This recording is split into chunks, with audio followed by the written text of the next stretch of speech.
Because you don't need 20 friends. You just need 3 motherfuckers, and you can take over a country. Okay, that's what we're confused as Americans. We think we need all these motherfuckers.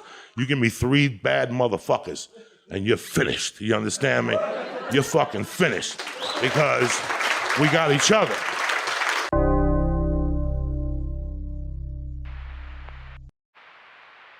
The following program deals with a controversial subject. The theories expressed are not the only possible interpretation. The viewer is invited to make a judgment based on all available information.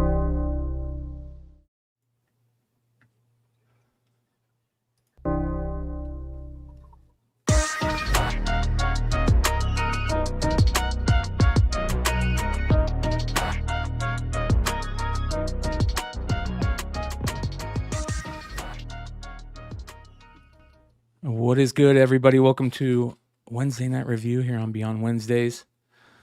We got a fun show tonight. I was just telling the guys I got a market report all ready to go. Some interesting things in the market report, Collectibles Market Report.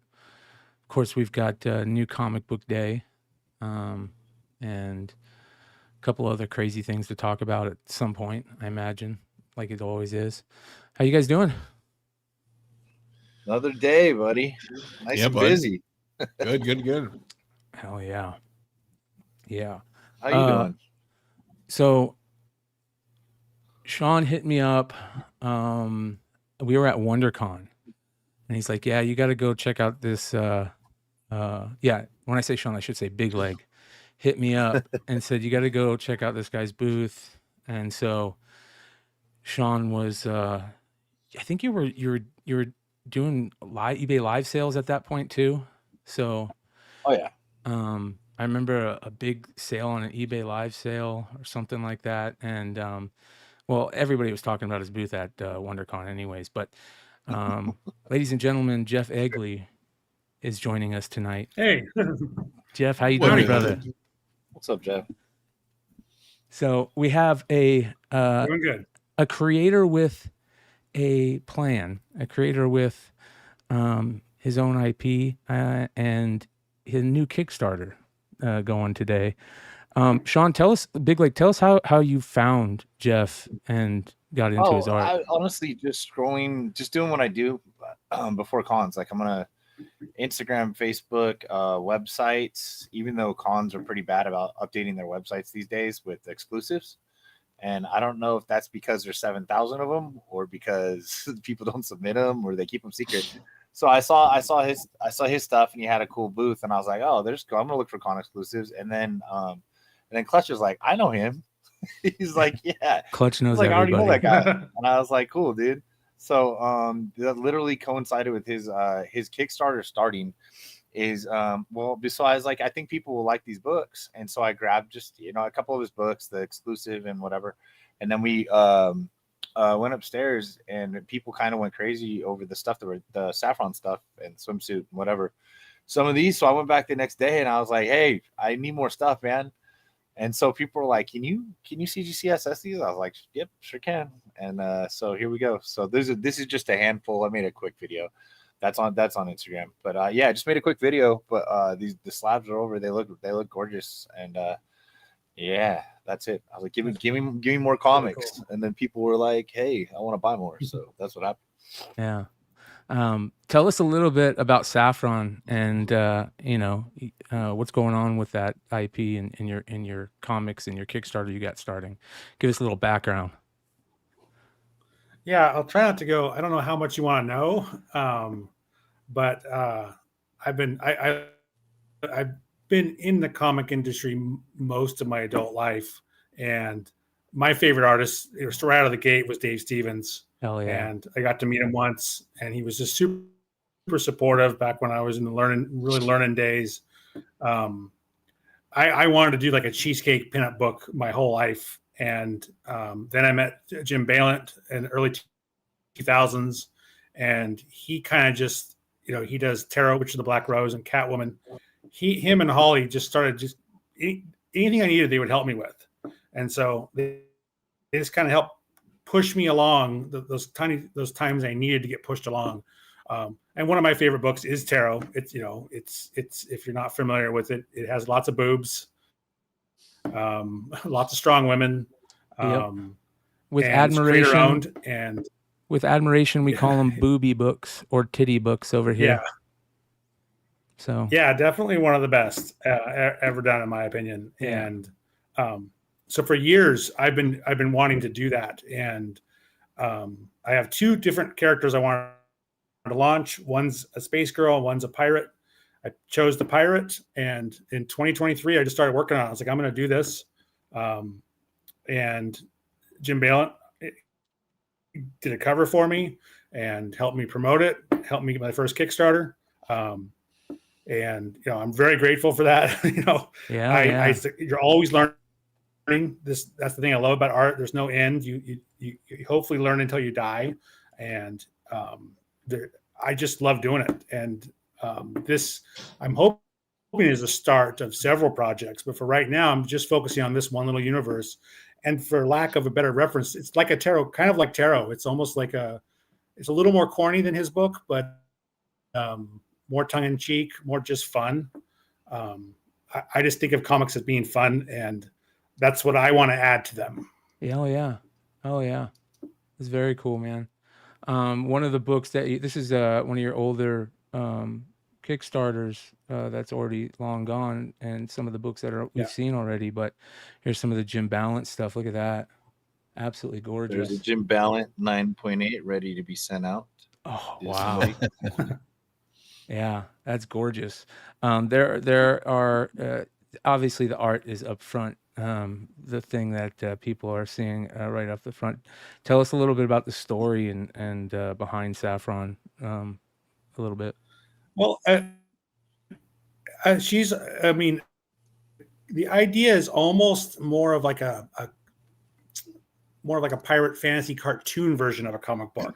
It's almost wacky. She's not like Bugs Bunny, but that's probably a closer way that I visualize her, like Bugs Bunny, Jack Sparrow type character.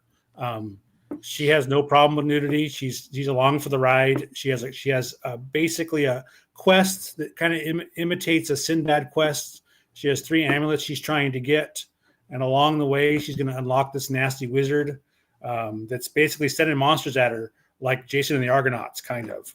Some of the first stuff I saw as a kid in the theaters. So she has to deal with these crazy monsters and things that are happening while she's trying to do this mission. And along the way, you know, she falls for a mermaid and she loses her clothes a lot.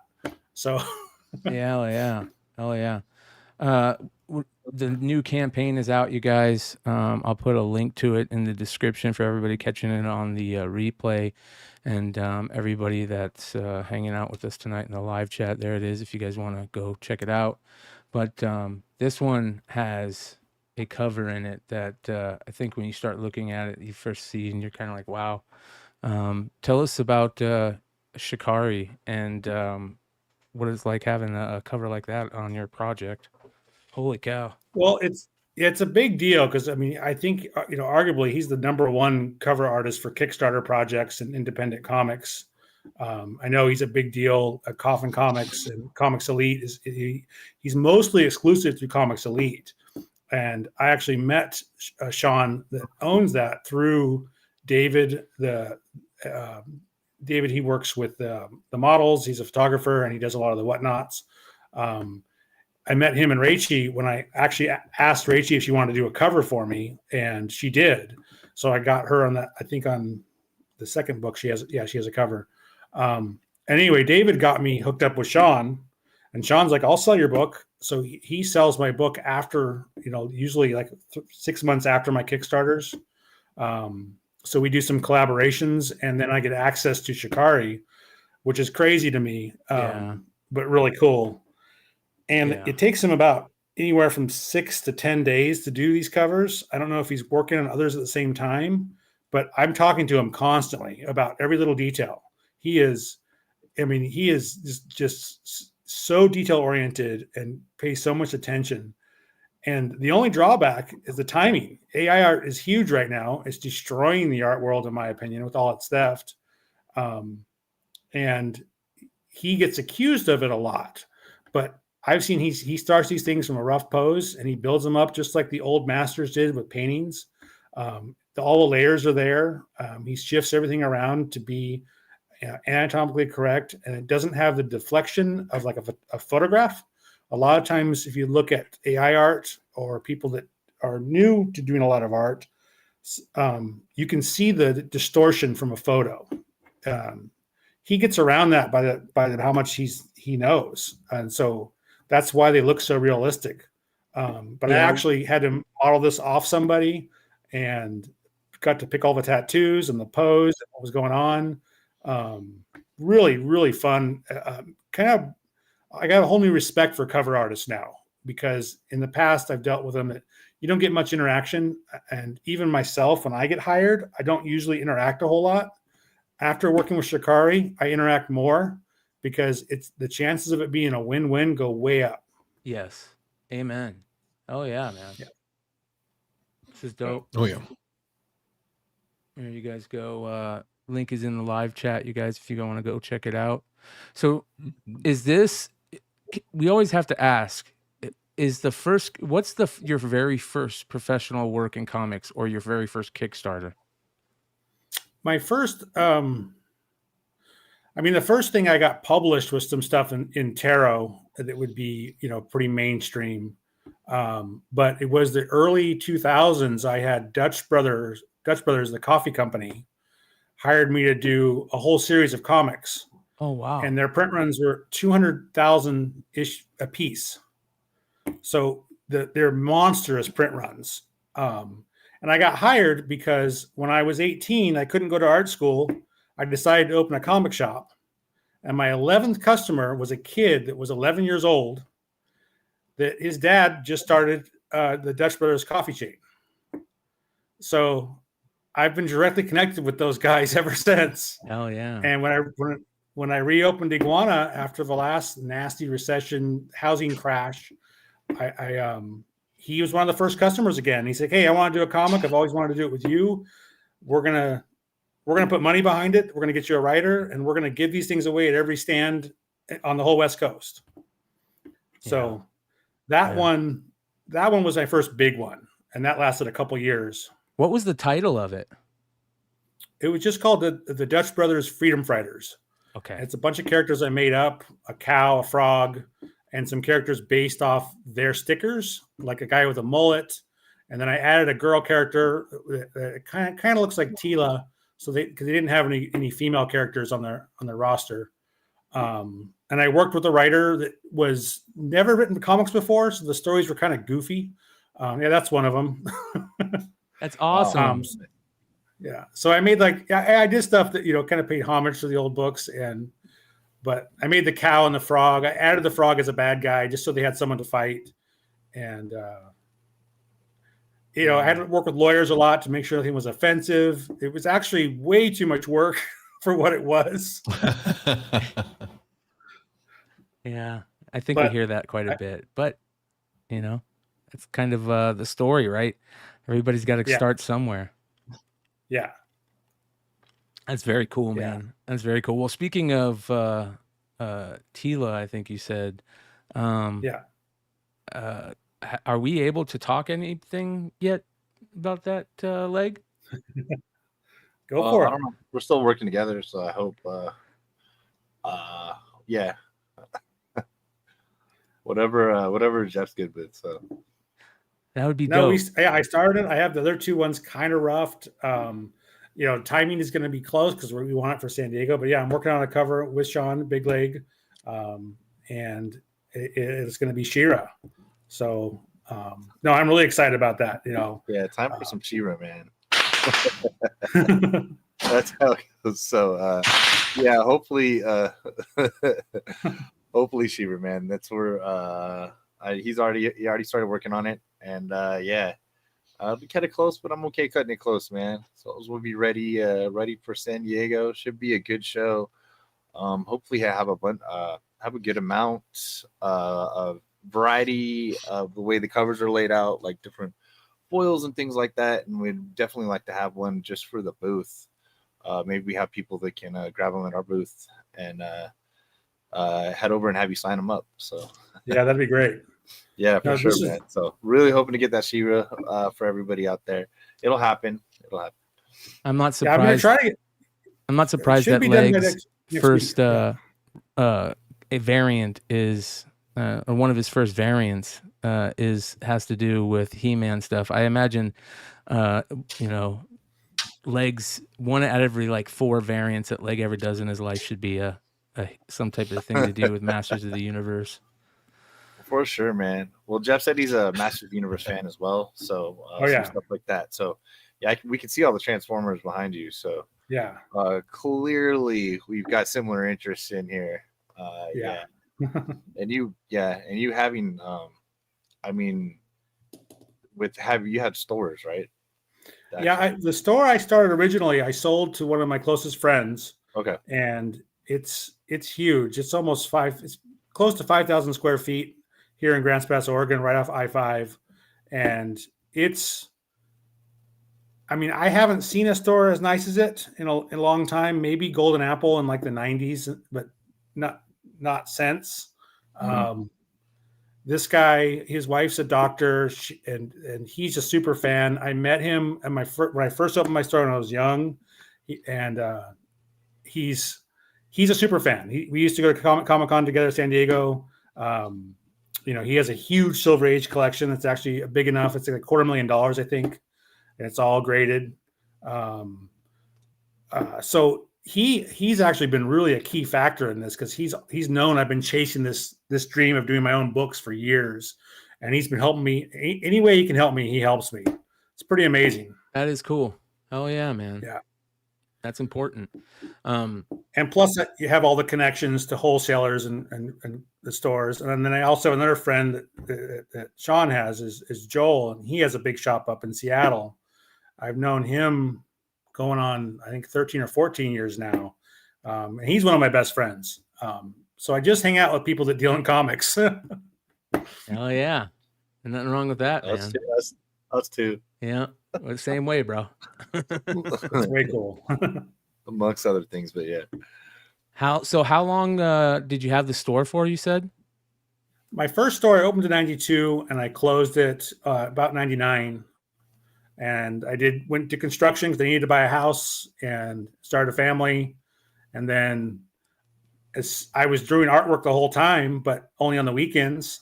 And when that housing crash happened and there was no stability in construction, and then my dad did it, my grandpa did it, I was like, you know what? I have another field I can go into that has no stability, and that's the art field. I might as well go full time. So I did, and I never looked back. And part of the thing that I did in that time was started selling things online a bunch, but also my good friend Carl and my wife, who I met at my comic store originally, they both wanted me to bring back Iguana since the 90s. So I said, this is the time to do it. Recessions, comics tend to do really well. People want to feel good. They want to escape. That's part of why I love them so much. And so we reopened it, and I think it was the beginning of 2010. And it's just been growing ever since. Wow. That's awesome. Hell yeah. That's awesome. Well, I'm stoked for this. The Kickstarter just started, you guys. Make sure you guys go check it out. It is currently got 85 backers. It's got 27 days to go. Just started. Not too shabby, man. Yeah, it's off to a good start. Good stuff, yeah. 11,000 already on the books. It's not too shabby. No, it's exciting. It's nerve-wracking, but it's always super exciting too. Yeah, I imagine checking it each day, seeing what's going on, then knowing that you have fulfillment, and I'm sure that can be crazy on top of everything else that you do. Yeah, that's when you have to use those connections, the comic store connections and supplies and helpers and people that love your stuff. I got a few fans there that help me. Because you can't just have anybody package comics. Right. Great unless point. You're Diamond, but that didn't work out too well. Great point. That's definitely an issue, man. If you could just pay somebody cash and they could take care of your comics. That's what I'm it's doing. too bad. I wish I had somebody to ship. I tell you that. There's some. It's an art form in itself. There's some retailers I know out there that like hit the shipping lottery and have like, you know, their neighbor or their mom or somebody, you know, doing all their shipping. And, you know, I think that's what we all dream of. Don't want to do Yeah, shipping anymore. Yeah. they almost have to be a comic fan, really, to be able to do it. Yes. Yeah. Yeah. Or really, anal attention to detail grown up with like I think we could all like handle like collectibles, even just being comic people. Like I Yeah. grew up going to thrift stores and pawn shops and stuff like that, a lot of antique stores and everything with my parents, more with my dad, but like I wasn't allowed to touch anything, man. Like, your hands to yourself. So like even touching any comics cards or anything, like it's always been second nature, just to be as delicate as you can. And anybody that picks up one of my comics, like they always, they think I'm gonna side eye them, and I probably am. You probably do, yeah. Yeah, if I do something cool, or have some sort of comic that I want people to see, I'll make sure to have a copy in my house, and they'll be like, I don't want to touch one. No, this one's for touching.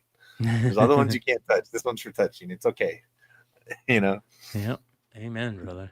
Amen. So people are reprinting. I go, you can read this. You can go ahead and open this. Enjoy the story. So what's your plan for San Diego? You got anything else planned? Well, I have the Rachie, Faces by Rachie, the model from Dynamite Comics and Comics Elite. She's going to be there. And there's another cosplay model that's doing covers with me as well. Her name is Maddie. So they're both going to be there.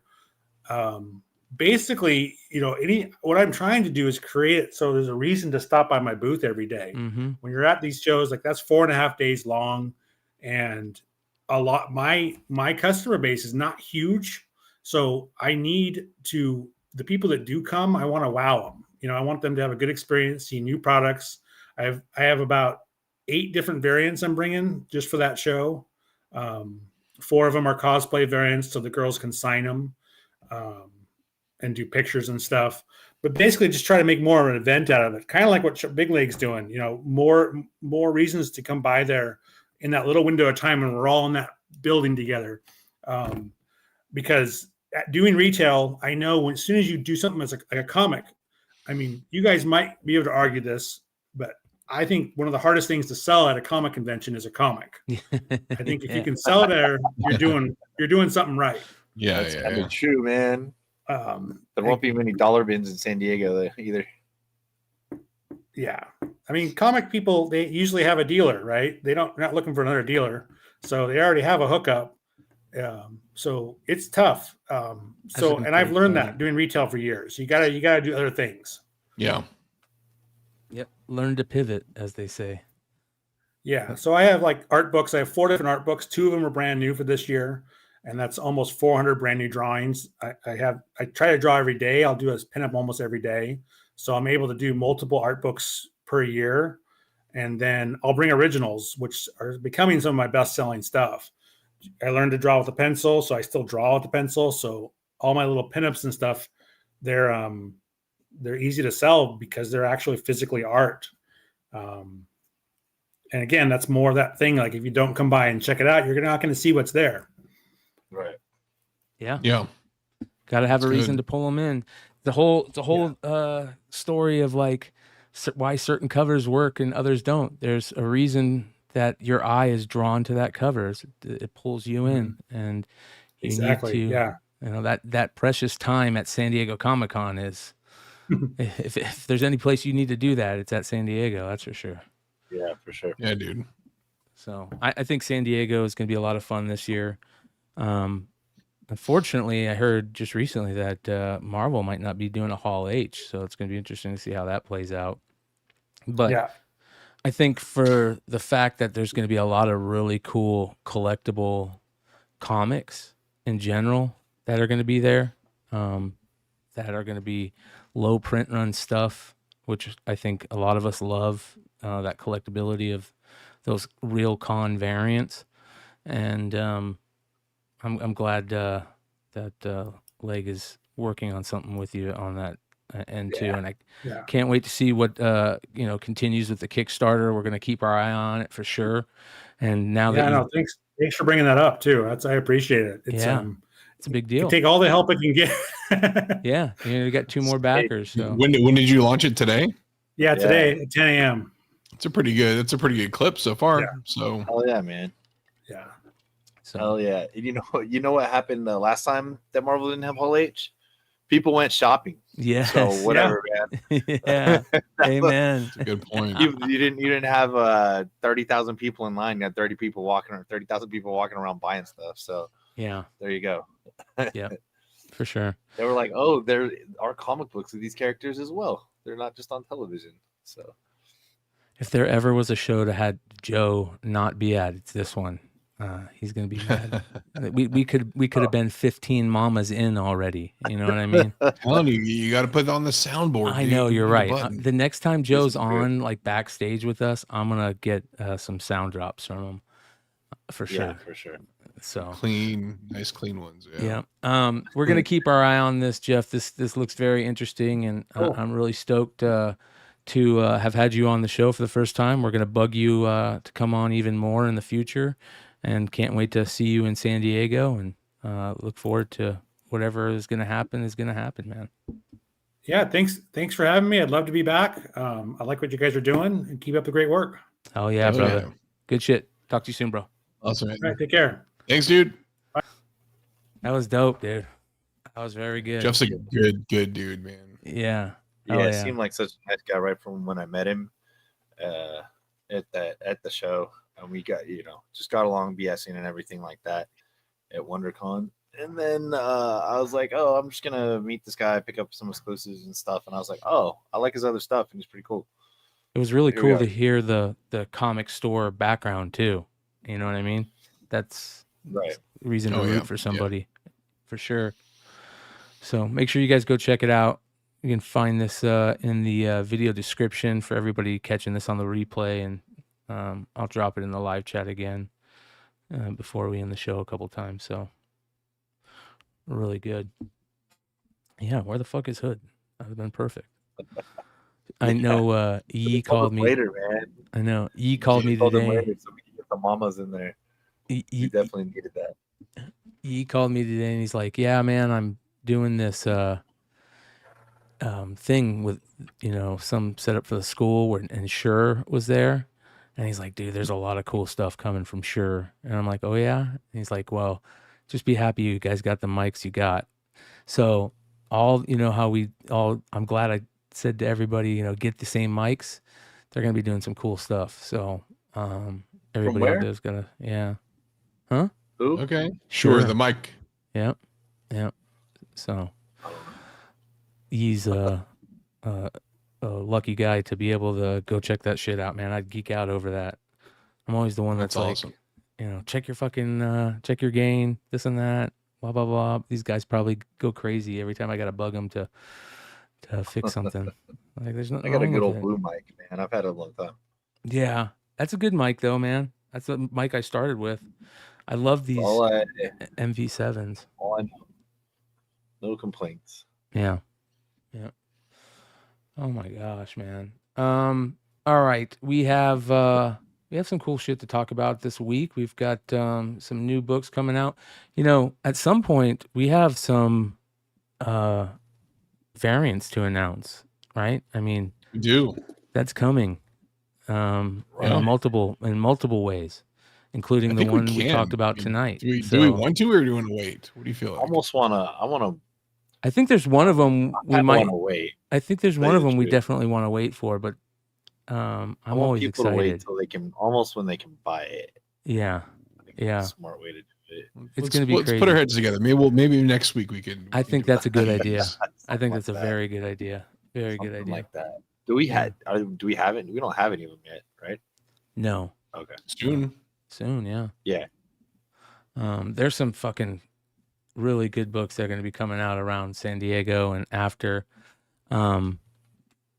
So we're going to be talking a lot about that stuff, and it's cool to see doing like these small print run, working with creators, like Jeff and doing them for special occasions and just I want that Shira bad, and I'm still trying to figure out the allotments that are going to get printed, but Hell yeah. I'll end up going. I'll go a little crazy on doing some of the weird stuff because I have the ability to with the different foils and metals and things like that. mm-hmm. You know, yeah. But you know, same time you got to pay for it, so Yeah. can't do everything that you want. But should be some really cool stuff coming. So We'll see. I hope. Yeah, we gave you one. We brought the artist on. I've seen the Shira looks like it's gonna be killer. So I mean, I'm sure it's gonna be, but Yeah, awesome. he gave me like 3 poses. The one he likes, the one I liked, and actually have plans beyond that to keep that one going. So I'll wait till the first one comes out before I start telling you future plans. That's smart. Yeah, I'm not, dude. I don't want to count my chickens, but it looks like something great can happen. I just really want it to happen by San Diego to get the ball rolling. Did you guys see these? Did you guys check these out? Oh, I haven't seen them in hand yet. Mine Yeah, shipped, so I should get mine on Friday. I'd love to know what people think about the. I mean, the people love this right here. The cards are individually numbered, you guys. Oh, that's cool. Oh, really? Can you actually see so you can see the card? The poly bag doesn't look the greatest. I'll be honest. I'm not a big fan. It's not like opaque or anything like that. Okay. It looks like it it looks kind of cheesy. The poly bag, just pure honesty. You know what I mean? But I think that having the cards individually numbered is a major hit. Yeah, that's great. Yeah. Yeah, you can see them clutch right there. Is it all the same card? I That's already forgot. if that's the poly bag, then you know. But if it's not, then I take that back. You know. But man, so here's the thing. There's one card that is more rare than the others, and I think it's this one. I'm not sure if it's this one, but there's one that's more rare than the others, and that's super cool that they individually numbered them like that. I love Mark's fucking It's also, logo. but it's weird to me too, though, that like you can, if you're making a chase card, but you put it into a book that you can see the cards. It's kind of like an odd choice on my end. But Yeah, I felt like it might have been like a poly bag kind of where you could only see maybe like a little part of the comic and the rest was closed off, maybe. If that makes sense. I agree with you. Yeah. But that was the thing about those X-Force number ones. You could see the card in them, you know? Yeah, but they didn't have a chase card. There wasn't like a short print. So yeah, you're right. You're right. Everybody says the Deadpool is the chase card. Heroes Reborn said Polybag is cheesy, and I heard a bunch of copies were damaged during shipping from multiple retailers. Yeah. That sucks. Time to make a change. Yeah.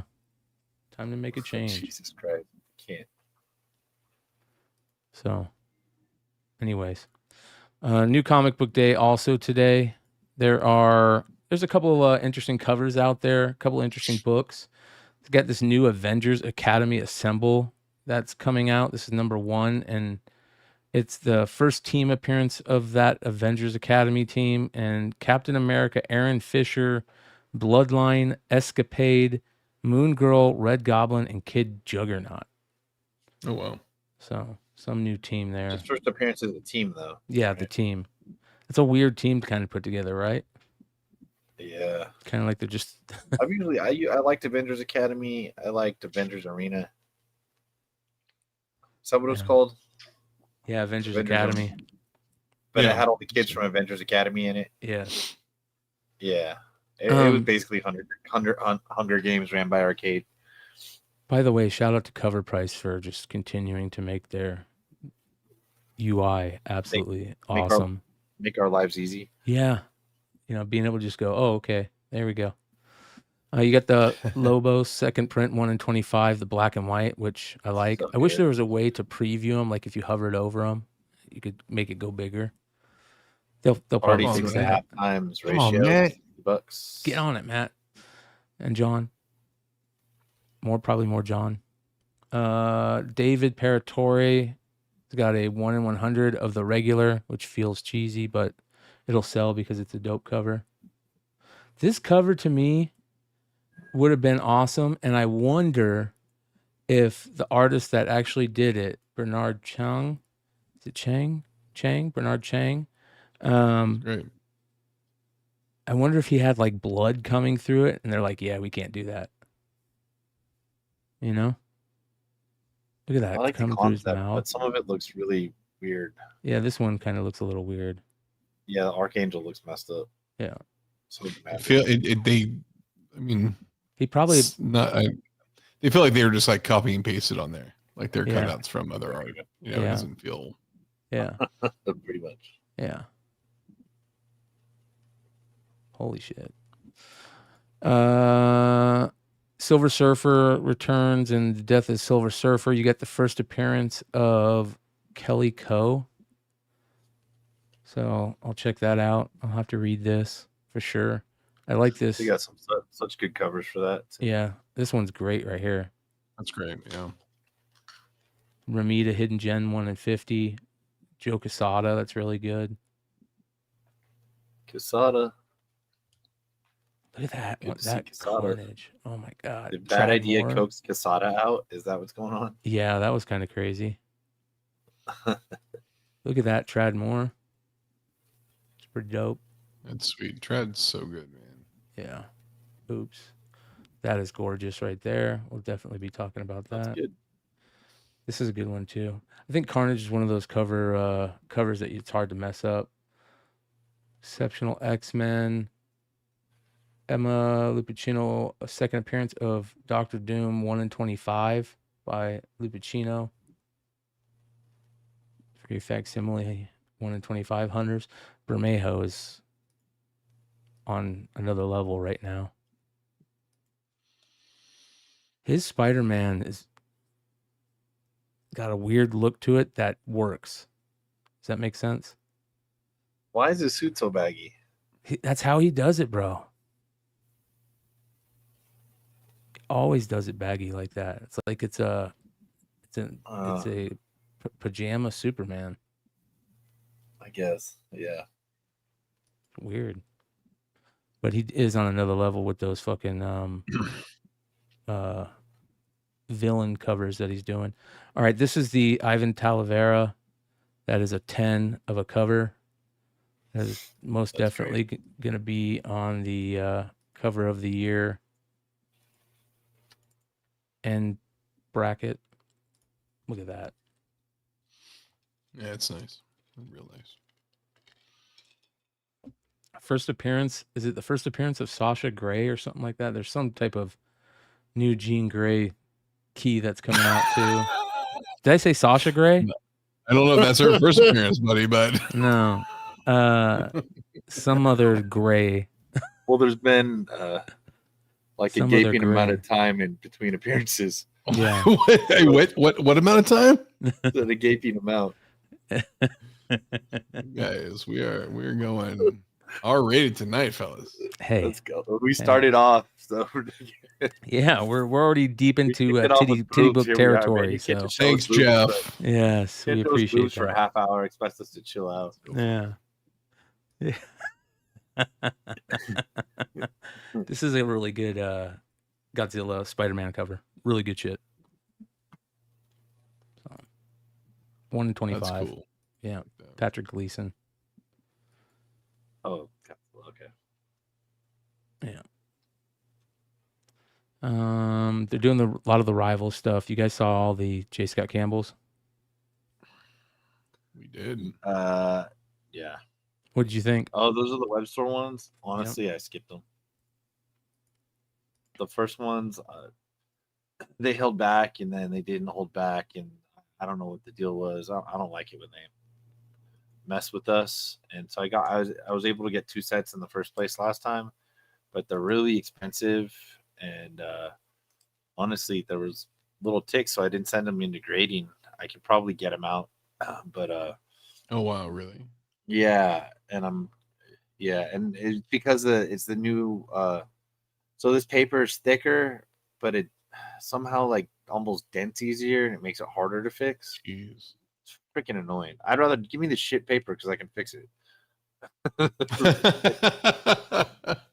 No That's one problem, heck of a dude. trade-off. I got Yeah. you on that crappy paper, but like, yeah, it's kind of lame. I like them. The first four he put out were significantly better, in my opinion.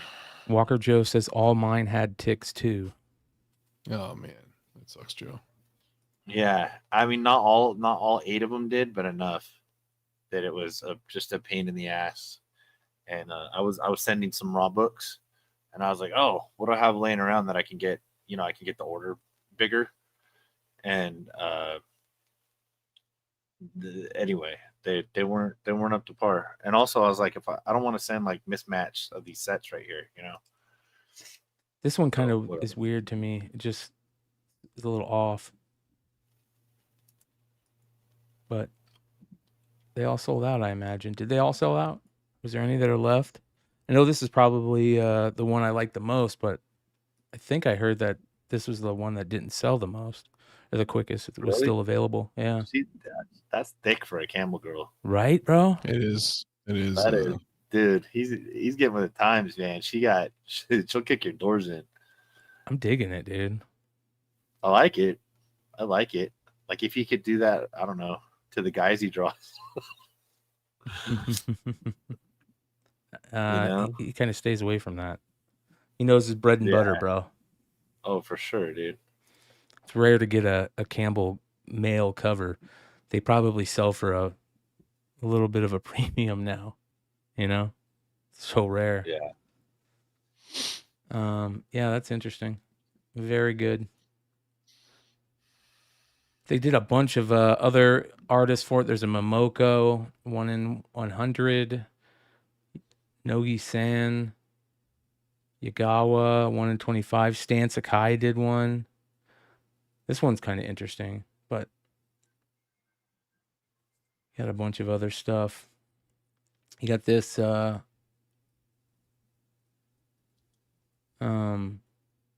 cover of Elena, which we were talking about when it's solicited. That's going to be a big book. Oh yeah. And probably about a month you watch. All those photo covers always sell. I picked up a really cool, is it Ghost Whisper? Winona Earp photo cover. It's a Comics Pro variant. That's a photo cover. Oh, that's cool. Yeah. If you find those photo covers, you guys just pick them up. If they're cheap enough. Get a new Avengers team, Carnage on it, which is kind of weird.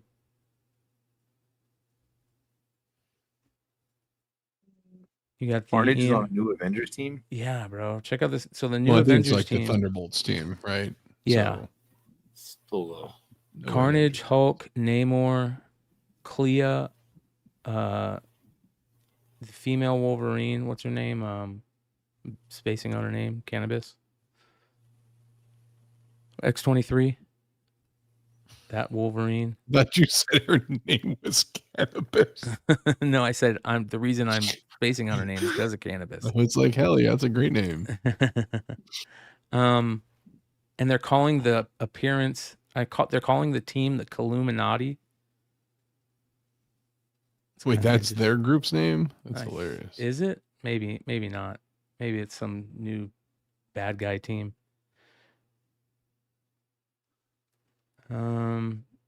Got this really badass Lucas. I think is it Wernick or Vernick? It's one of the two. Let me know how to say his name correctly if anybody knows. This is the book I was talking about, Origin of Sarah Gray, and this cover. Told you, bro. Cannabis. Yeah, the cannabis. Origin. Yeah, bro. Yeah. Look at That's that. Benny Chase.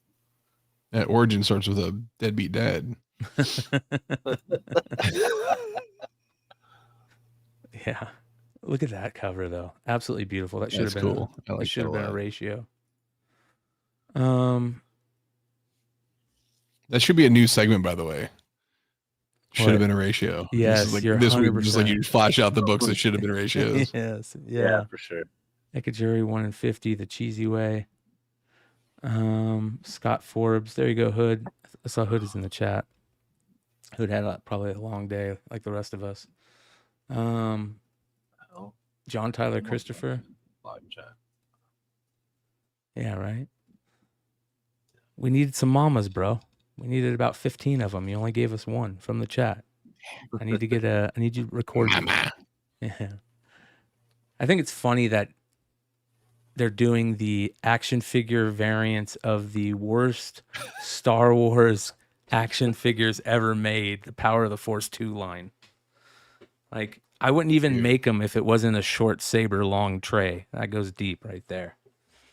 I was watching some stupid show on like a little clip thing on Netflix, and they was talking about action figures. And it was like an older clip talking about how like they were doing the Power Force figures and like, and look, and like figures used to look like this, where they're all thin and scrawny, and then like now they're beefy. I'm like, oh, this is terrible. So bad. God, it was rough, and I bought the hell out of them. I got all the variants sitting in some tub collecting dust somewhere. Yeah, I geeked out on that for sure. You got the Star Wars issue 2, where they rebooted, and it's the story after Jedi, which sounds interesting. I'm going to give it a few issues and try to read them all together. Momoko, another weird Momoko. That's a weird looking character right there. But this Mercado is really good. For the Ultimate X-Men. It's a cool design. Let's get rid of that. The new Bane and Absolute Batman is out today. It's called a storyline called Abomination, which was kind of Scott Snyder's way of throwing a jab at was it Graham Nolan, I think, one of the creators of the Bane character. There's a limited to 250 Chuma Hill. What is ECGCE? Is that a store? A con, maybe? Sounds like a convention. Yeah. I don't know, man. That's pretty limited for DC. Right? That's a cool cover. That's for sure. Yeah, I like that a lot. I like how Batman has that armor on the back of his neck like that. I thought that was his leg. I really did. I didn't even see it was Batman. Yeah. I was mesmerized by his chest. Mm-hmm. 1 in 25 right there. You got the pup cover. Hood would love that. More facsimiles.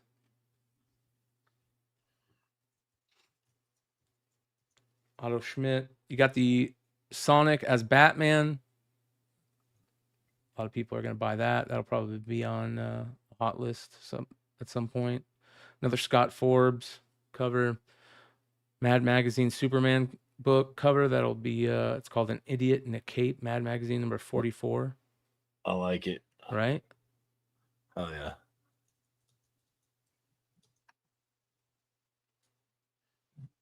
Here we go.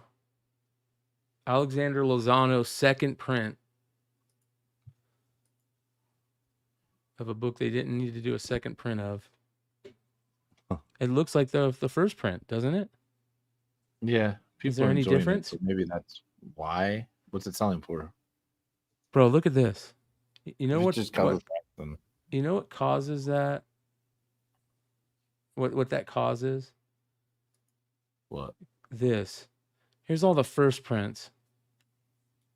People are just offing them now because they know the price is going to drop on them. Yeah, man. It's one of those really tough things where a publisher is just like, oh, I gotta like make as much money on this thing right now, where it's like you could just leave it be and let people, let this thing be a thing and build its mystique and its like aura. But like I gotta milk every little penny I can out of this thing and not like let the secondary market enjoy what they're gonna have, Mm-hmm. Yeah, for sure. And it's another example of just the short-sightedness that we see so often. Yeah. It's like, you're killing it yourself. You're killing it yourself. You're killing your own value.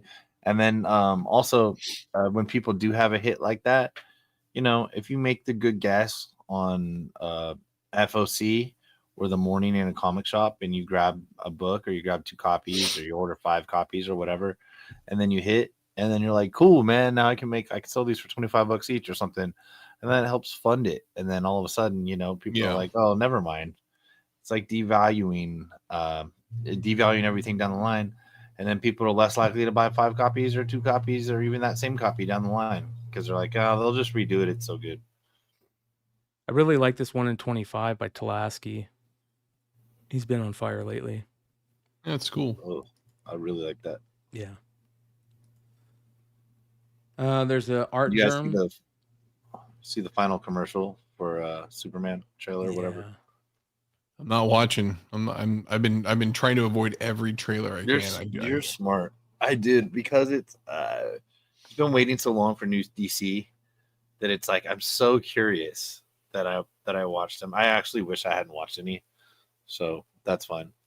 Yeah, my old coworker at Skybound, Sean Makowitz, was like, he goes like completely dark. He doesn't watch trailers. Like when we go to the movies, like he doesn't walk in until like 25 minutes after like the start of the time of the movie, so we missed the whole thing. And oh wow, I was always like, I love trailers, blah blah. And then like this past year, I've really actively tried not to watch any trailers, and it's like kind of awesome. You just go in and you're like, oh cool, I didn't see that, didn't expect that. So, but it's hard because you see pictures and screen grabs and all that stuff. Like I saw a Guy Gardner thing today. I was like, oh, that sucks. Kind of cool, but I wish it would have been surprised in the film, Yeah, that definitely makes sense. I normally have, especially in for the whole Marvel era, and kind of recently, but so much would come out, and I try to stay away. I try to stay off Twitter. I try to stay off like a movie release time. Like if I know I'm going to see something on Thursday, like when a movie's about to drop, I'm not going on like my comic list to see people in there.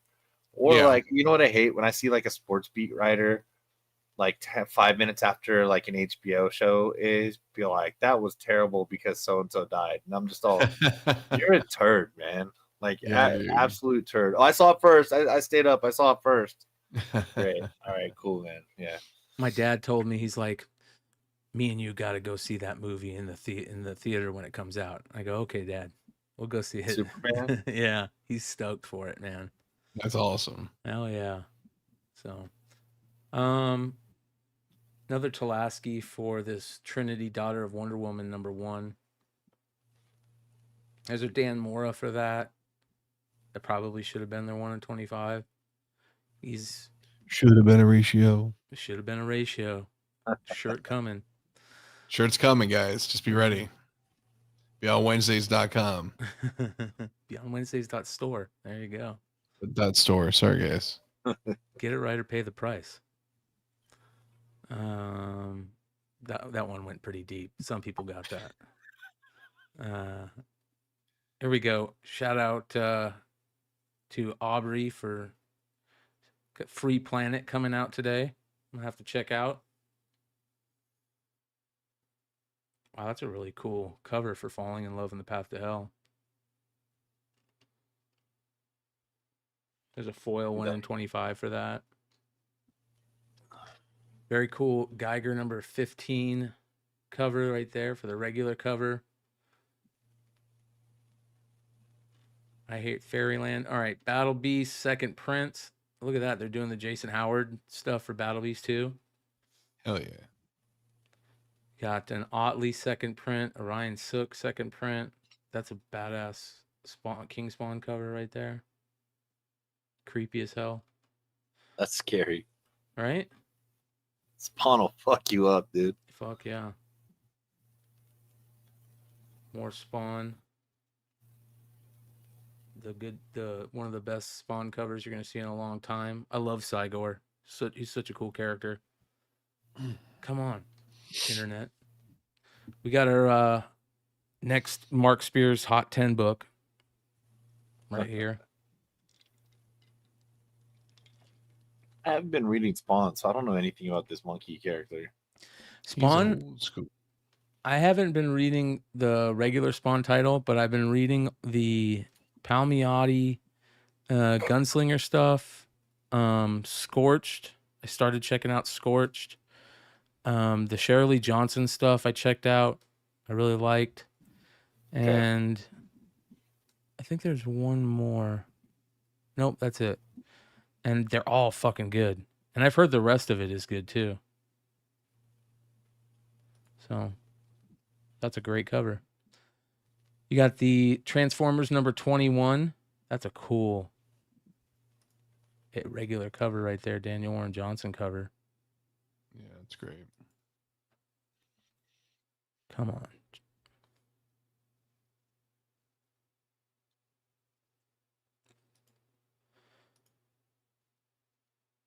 Yeah, that's dope.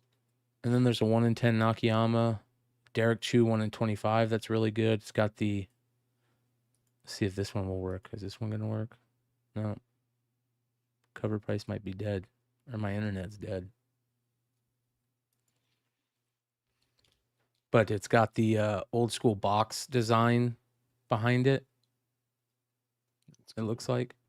Maybe was that Energon cubes that were on the box of the... Was that what those are supposed to be? Remember that? I don't know. I just like anything with Constructicons. So I like Yeah. that Nakayama. Yeah. Yeah, it's got the back on it too. Really good. Limited to 750 M. Bartist. Len Nicholas M. Oh, Bartist. MB Artist, yeah. MB Artist, thank you. Yeah. Is that a store? Yeah, they've been doing. They were. God, what show were they at recently? I think WonderCon maybe. They had a booth set up with stuff. They've been doing some variants for the Energon stuff, some GI Joe stuff too, which is pretty cool. That one right there is cool. I like that. This one's really good. The 1 in 50. You can see him in the washout from the afterburners or the engines. Yeah, that's great.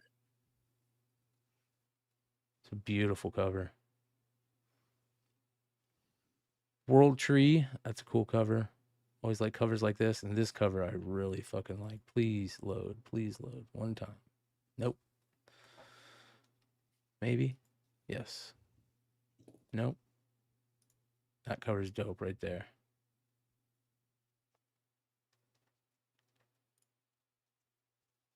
Really wicked. It's a I 1 do in have people 15. ask for World Tree in my feeds, but I rarely have any. Yeah, people love those World Tree covers, man. I'd be interested to know if many people read the series. Yeah, those John Jangs that Drew did were insane. Yep. That's going to be an interesting thing that we're going to be talking about at some point is, you know, the buyers, what buyers like, and, you know, what we think. That would be a good topic of like what we thought what that was wrong in, you know, selling comic books. Adam Gorin 1 in 25 is really good.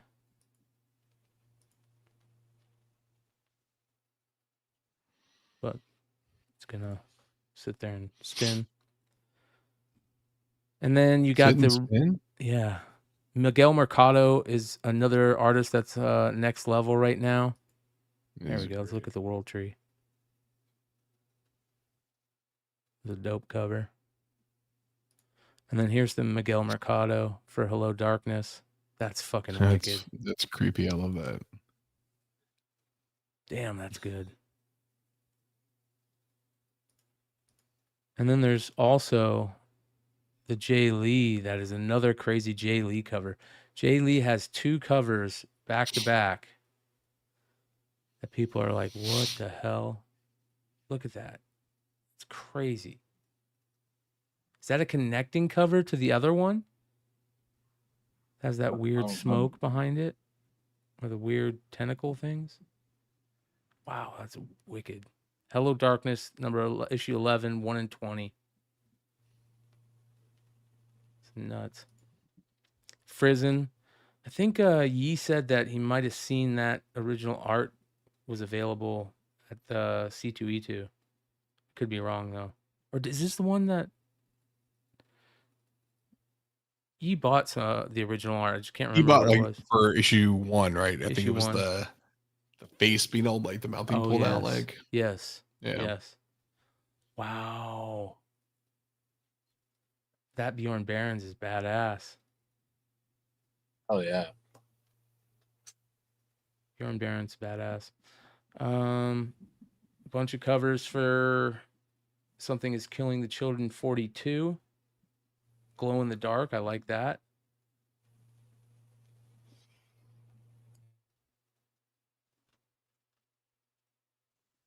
And IDW has got a Cedric Pouliot cover that's pretty good that a lot of people are going to be talking about. More turtle stuff. I really like this Teenage Mutant Ninja Turtles Mutant Nation #7 B cover.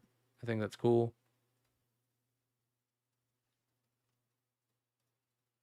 Dark Horse has got Asajj Ventress showing up in the is this the Bad Batch stuff right here? Star Wars Hyperspace Stories #4. She's a badass. Cool character. You got Sister Imperator #4. That's that Ghost series. Mhm. Umbrella Academy has a new volume that's coming out. Umbrella Academy, the Plan B, or the Umbrella Academy Plan B, maybe. That's a cool cover right there. Gabriel Baugh. That one's kind of cool. That Aja. Tula Lotai. Got another really fucking good Mercado. Jesus. Look at this one. That one's really good. That's sweet.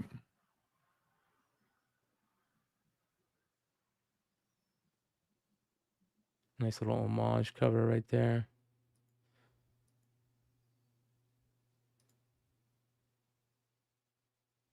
Nope. What's going on? And then you got a 1 in 50 for blood type right here. There's a foil for that Mercado. That's going to be interesting. That's kind of cool. Darker Guards #2 album homage. 1 in 20. That's a sick one right there. That 1 in 100. Holy cow. Kyle Hotz. That's really good. I haven't seen Uh, as much Hotz either. Yeah. There's a Dan Panosian Conan, but there's also a Jay Gonzo Conan. So The Gonzo's insane. yeah. Oh, now he shows up. Yeah. Hey, the Goon Squad is here, Brian. Fucking Goon Squad is here, baby. That's You a missed great 75 name. mamas, dude. We're gonna have to make a shirt about that. I have to go back and watch it, dude. Yeah.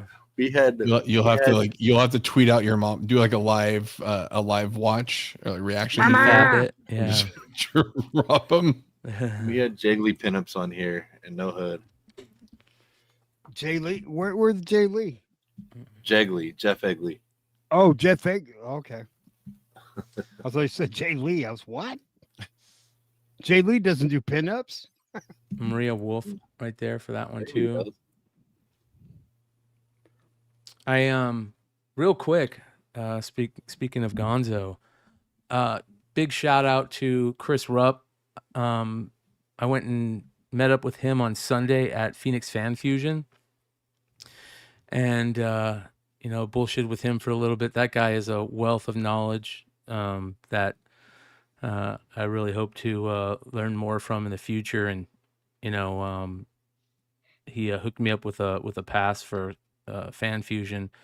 So I went and said hello to Polito, to Brian and Fran at Coffin Comics, talked to them. I went and talked to Marat, saw him.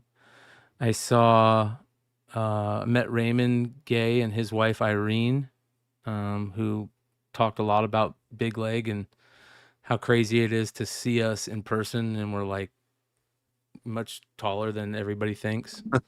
We're not in a chair. That we're not in a chair, yeah. Oh yeah. So even Clutch is tall. yeah, that's what I'm saying. Like people are taken off guard. We saw. So when I was talking to Raymond and his wife Irene, John Lehman walks up because Raymond is at the Spawn table with Thomas Healy and Jonathan Glapian, and so I forgot to say goodbye to Raymond and his wife. So I apologize for that if you guys are watching. I got in a conversation and forgot, totally spaced. But then I went and said hello to and introduced myself to Gonzo. That dude's super cool. He said he's down to come on at some time and hang out with us at some point. So that was cool. Everybody's excited for San Diego, man. It's you could tell it's right around the corner. So, Good vibe. yeah, it was very cool. But again, shout out to Chris Rupp and Rupp's Comics for, making that happen. That was very cool. I was in and out. Legend. Yeah, he is a legend. I was in and out, did what I really wanted to do. I picked up a couple books. We'll talk about that in pickups, but nothing really crazy. Stuff to sell mainly. What else do we have? We have, I think there's not much. We had we talked about the Mark Spears book that finally got shipped, the number 5 homage cover. You got another Naomi Griffin Todd Skull collab on that Papa Dude. Damn, you had this artist on, bro. Holy shit. Yeah. Damn it, dude. This good Marguerite stuff, Sauvage cover is dope for Blue Palo Verde. That's a cool cover. Grim Tales of Terror. Toxic Avenger. That's cracks me up. Antarctic Press, George Perez magazine, and that is about it for New Comic Day. Not too shabby. That's another shirt. Hey, check out what I picked up at Steven's shop on his 4-year anniversary. Look at that shit, dude. That's great. Yeah. Who's that by? Jay Lee. Nice. Damn, that's cool, man. Yeah, that's dope. Good shit.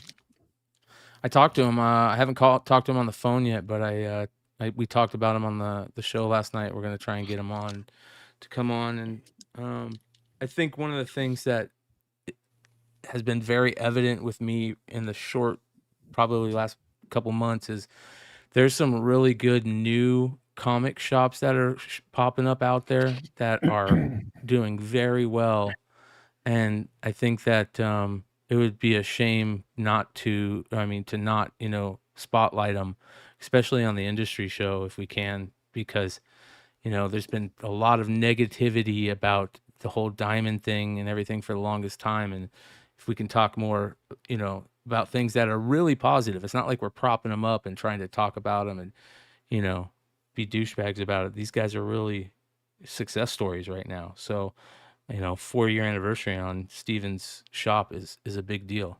That's a big deal for a new brick and mortar. So there's a couple of I told Steve, it's about connecting with people and building those relationships so you have a good customer base and they return. You make them feel at home. They build other relationships with other collectors there, and they remember those experiences, and they want to come back. There's other shops that really aren't in the customer service business. They have a shop and they sell comic books, but they don't understand the customer service piece and the experience that you've got to make that customer feel. They don't get that. And that's one of the biggest missing pieces from these LCSs. We had one here in Corpus. The guy never talked to anybody. He's a fucking dickhead. I think he acknowledged me one time and he goes, "Hey, Red Hood," like pissed off, like, because I'm looking through the back issues and I was like, "Oh, okay," like I'm not wearing a mask and I'm not holding a gun, dude. Like, what the fuck, man? It says 25 cents here. You don't want me to buy them? What the fuck, Yeah, it's great. But I'm just saying, it's like, to Steven's credit, he's able to connect, and it's all about connecting with people, especially these younger people, and getting books in their hands. So a lot of kids there. I mean, you can ask Aaron. A lot of kids. He did giveaways. I donated stuff. A lot of people donated stuff, man. That's great. And it's about kind of building that. And every year it's gotten bigger and bigger and bigger. Solo Wookie won a couple of prizes. Aaron won a couple of prizes. Rigged. Nah, man. I told them, I said, get a ticket. And they're all like, oh, so they went and got a ticket and they won. That's awesome. So I don't mean to put Clutch on Front Street, but because he already did it himself, I'm going to put him on Front Street, but not for the reason just to fucking fuck with him. He posted an image of one of my all-time favorite memories as a kid. And it's not, it's bro. What kind of image is that? Bro? Hold on, Sasha Grey, and and it's not the shit medicine. It's the Blacktron Lego, bro. Yeah, dude, hell yeah. Blacktron Lego sets when I was a kid were the coolest fucking Legos in the world. Remember that one that they had that the wings opened up and the little skate pod would pop out? Yeah, dude. Oh. Blacktron was my jam. Did you put it together yet, or are you waiting? No, not yet. No, I'm waiting. I gotta go through the, the thing. Before I give myself the reward. So, yeah. This is a pre-colonoscopy purchase for myself, like a gift for myself. Yeah, fucking A, bro. Dude, these old school are so good, and they sell for a decent amount of money. There it is, right there. That's it. With the little piece that broke off that had the little base like robots. That's so cool. The Blacktron Cruiser. Oh man. Yeah, it's always crazy to me too. Like I love like the Lego like in-house like sets, like they do such a good job. But it's always like the licensed stuff that's the stuff that like is worth so much more money, Mm-hmm. So it's crazy. This is it right here. Look at this. They had this, like, I don't know, like 15 years ago, maybe a little longer. They had like the space police one where like they all had these different, like, had one of my favorite sets ever. It was like this, like, gangster little like alien dude. And he had this like kind of like his ship was like a vintage, like Bel Air or something like that. It was like so sick. Dude, when they made this guy right here, and then you would just take the head out and you'd put in just one of the black pieces, so it looks like it doesn't have a head. It looks so dope. And oh man, what a cool character or cool design on these. I know there's a lot of people out there that helmet when we made our G.I. Joe ones. That would be like the Snake Eyes head, helmet on the head and stuff. Totally, dude. We did some weird stuff with Legos as a kid. We would take, how like your socks, on the inside of your socks, it has like the elastic bands, and we would take those bands and we would like knot them and then run them through the hand and tie it off to the little hand, run it through the arm and tie it off to the hand. So like the Lego guy could shoot his hand and hang off of stuff, with it. That's so awesome. Yeah. I mean, I'm serious. This Blacktron was a big major memory for me as a kid. Me and my brother geeked out on this stuff. It was a lot of fun. But I feel for you, brother. We're all at that age where we got to go. Look, man, I'm excited. I'm excited to get it done, but it's also one of those weird things too. Like I've definitely like, it's been a rough week mentally, as I'm like going, oh yeah, you're really old now. Yeah. And you got to get this colonoscopy. I'm gonna have to get my prostate checked soon. But I'm also just like, dude, you're fat as heck right now. You got to lose your weight again. Like it's a lot of stuff in the brain right now. Yep. Yeah. We all go through that nowadays, man. It sucks getting old. It definitely sucks. I don't think you're fat, bro. I appreciate you. Thank you. You're soft and squishy. Clutch, have you opened any of the Magic the Gathering? Is this what is this? It's the new Final Fantasy set Final for Magic the Fantasy set. Gathering. Yeah. Yeah, I went to. I'm friends with a guy named Travis Gafford. He's a big esports commentator and stuff, and he runs like these pre-releases every time there's a new set out, and so I was able to kind of participate in that. It was a really good time. So we like did a whole pre-release tournament. Everyone, you buy your packs and stuff, you build your deck, and it was a good time. There's people pulled some really cool stuff, but this Chocobo thing is crazy. Yeah. It's nuts. $200,000 card. They're limited to 5, right? No, 77. So there's a bunch of different versions of this traveling Chocobo card, but like the neon foils, or the neons are the middle level chase cards. Then there's this like black Japanese foil version, and I think actually one of Yee's buddies pulled one this weekend, and that one's like online for like $3,500. And then the gold Chocobo is an edition of 77, and there's only been a couple pulled and shown. But I think Ben Bateman's a pretty big content creator in the Magic space, and he said that there's like one store that has like a $30,000 bounty for the gold Chocobo right now, and there's one that's listed online for like $200K or whatever. I haven't seen any sales yet, but That's nuts. yeah, Man, I saw a guy walk in and buy a box, and he went through what current sales are, and he was just pulling, $100 card, $100 card, $100 card. But obviously everybody's saying these are all going to drastically fall, once it becomes more prevalent. And yeah, they definitely do. Pricing does come down shortly after a set comes out. Like the pre-release prices are always crazy, but they're already saying like this is the best selling Magic the Gathering set ever, which I think the previous one was the Lord of the Rings set. So it's a pretty big sign. And I know like the collector boxes, which are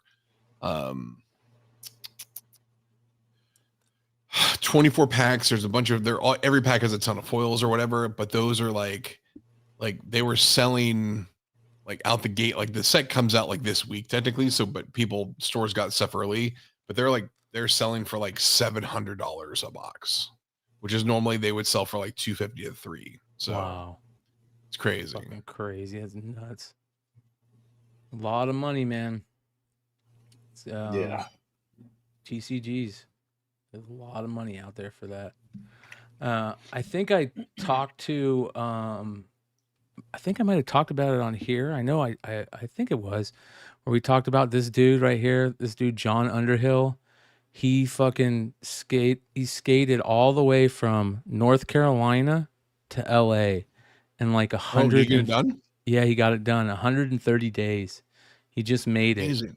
Yeah. Which is fucking crazy, dude.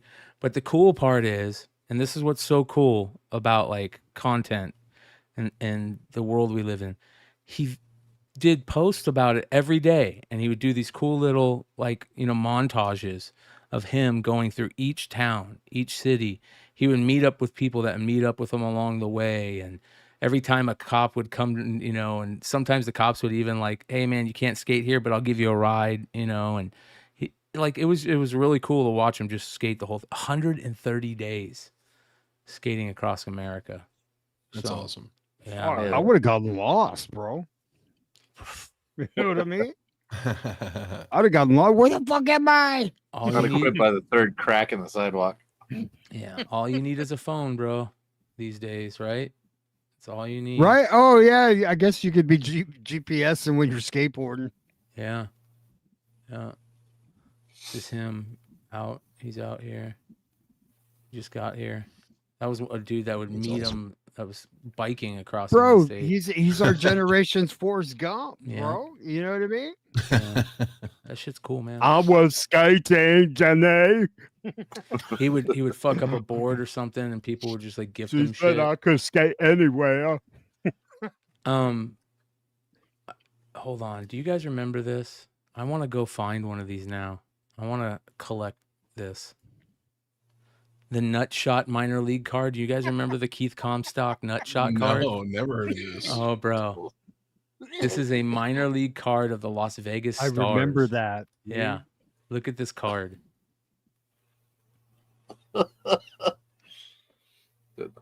I think I So, was 87 or 89. Something 89. 89. So he glued the ball to his crotch and posed Oh, that okay. way. That's so great. What a Dude. So one time I went to the Kingdom when I was a kid. We were visiting family in Seattle, and this is like 89 or 90, probably 90. And Griffey's like, he's out there, and Keith Comstock signing autographs. And he's walking back to the, he's walking back in the dugout. I yell, "Hey, Keith!" And he looks up, and I was like, "Can you get Griffey to come back out?" He goes, I don't think he's signing right now. I So saw he a lot looked of at me people right do now, and that. I'll never Dude. remember because I felt like a fucking dumbass. I was like 12, dude. Here's the set. You Oh, can buy man. the set unopened. So that's the stuff I love to collect. Like collecting, it can be very expensive right now, but you could get cool cards like this with, Chad Cave would send me like the weird named people. But you could get, those are the best, man. yeah, you can get these like Rose Can cool, Boy Rusty PS2. cunts. yeah, the rusty cunts. cunts. Yeah. Oh my gosh, this one's really good. I remember there was a couple where like the dude had a snake, like a huge fucking, like Jake the Snake Roberts had a huge snake hanging out with him. So there's all kinds of cool stuff. Speaking of that, let's run through the market report real quick. Let's get through this. This is some interesting stuff that I have coming up that I saw. Dude, here's what's evident right now. This is so evident. There's three things that I notice while looking at sales for, collectibles market stuff. Those fucking Labubus are a pandemic right now. They are taking over the What is market up with reports. that, dude? Dude, Is it that is shit real? yeah, I it's should have crazy. bought whatever those Yeah, comics dude, it's were in crazy. Dallas. Bro, because- how come they're showing just Hispanics, dude? Like collecting those little things, dude. Like I'm almost offended. Orale, vato, I got my little thing, vato. I almost and put my the- keychain. I almost Like, put some and I'm like, homies. Who says it's only Hispanic? dude, every time I see it on Instagram, dude, like, hey, vato, this is legit, vato. This ain't fake." That's your dude, algorithm, bro. Bro, you're on the Yeah. fucking blood in, blood out algorithm sending I me know. fucking Oh, that's Latino true. Burger, Yeah. fucking got me some chonchon. Hey, yeah, that's true. That's so funny. Algorithm, sir. I see different shit. I gotta like get on some white people algorithm so I can see what you guys want. You know what I mean? Maybe. I don't know. So what's evident is those Labubus are like half the sales in action figures and toys in the last 3 weeks are those Labubu Oh my figures God. in some case. Crazy. The other thing that's still very evident is Invincible stuff is selling for record prices. I mean, it is Yeah, dude. fucking crazy. Everything Invincible is still selling for money. And the other thing is that there are some really cool books that I find very collectible and cool ways that are super cheap to buy in at, and that I think would be something to kind of keep your eye on. But this blew me away that I feel like it sold for much less than this. 130 Point was down. I couldn't get any information from 130 Point. So, but an Amazing Spider-Man 298, a 9.8 for $700 or less. I feel like that should be way more than that. That book should be way more than that. What was it selling at? I don't know, but I still feel like it should be more than that. It's that old scratched up case too. Yeah. Yeah. Like Yep. most of those are. I can see that it's just. I doubt they took it out of the protective. It looks like the top's already peeling. Yep. I'm Yeah. saying I'd at least have a new slab. Savages, man. Savages, dude. Well, hey, I was gonna bring up the regular, but I don't need to. You could see it from here. Journey into Mystery 633 and 9.8. This is one of those books that, man, such a major variant back in the day. Somebody got a metric shit ton of them in some type of diamond dump somewhere, and would just roll them out, one every couple months or something. And this is one of the coolest ones to me for some reason, the Journey into Mystery 633, the original Venomized covers, a 9/8 sold for $970. So still a nice sale on those. And then Something is Killing the Children, number 3, second printing, classic, such a great cover. 9/8, yeah, still selling for a decent amount at $875. This blew me away because I'm actually getting ready to sell one. I have a 9/2 that I'm getting ready to sell, and $950. So yeah, I love old school Battle of the Planets from Gold Key back in the day. Here's number 1 in a 9/8, $1,500. It's cool. And then, like at one time, they had the Russos attached to this property. Yeah. Like to direct it. I don't know where that's gone. So, yeah. And then a classic book, Spawn Black and White, number 1, a signature series, 9/8, sold for around 3,400, maybe less. Wow. Who knows? But a lot. It's a tough book, man. Yes, Tough it in a is. 9/8. Yep. This is a book that I've never seen before, and it just looked interesting. Night of the Living Dead Prelude one shot. There's only 2 on the census, and sold for $140. So that to me is like something I'd be interested in. Like maybe I'll take a shot on that, something cool like that. And then Hack/14, Jenny Frison, crazy cover, Wizard of the Oz variant. This is the first cover she ever drew. It got held up somehow in the printing end or through Diamond or something or whatever, and the second cover she drew, which was the Voltron book, came out before this one came out. So and this is to me an even more rare book than the Voltron, but the Voltron is to me much better. It's such a way great better cover. Yeah. So $200 raw for this. And then this one blew me away. I think that whoever bought this, congrats. The Empire Strikes Back Marvel Special Edition magazine, a lot of 20 of them for $450 or less. Oh, that's good. Yeah. They say what the condition was on these? They looked good, man. It looked like they were, I believe they looked like they were like a warehouse find or an old stock find,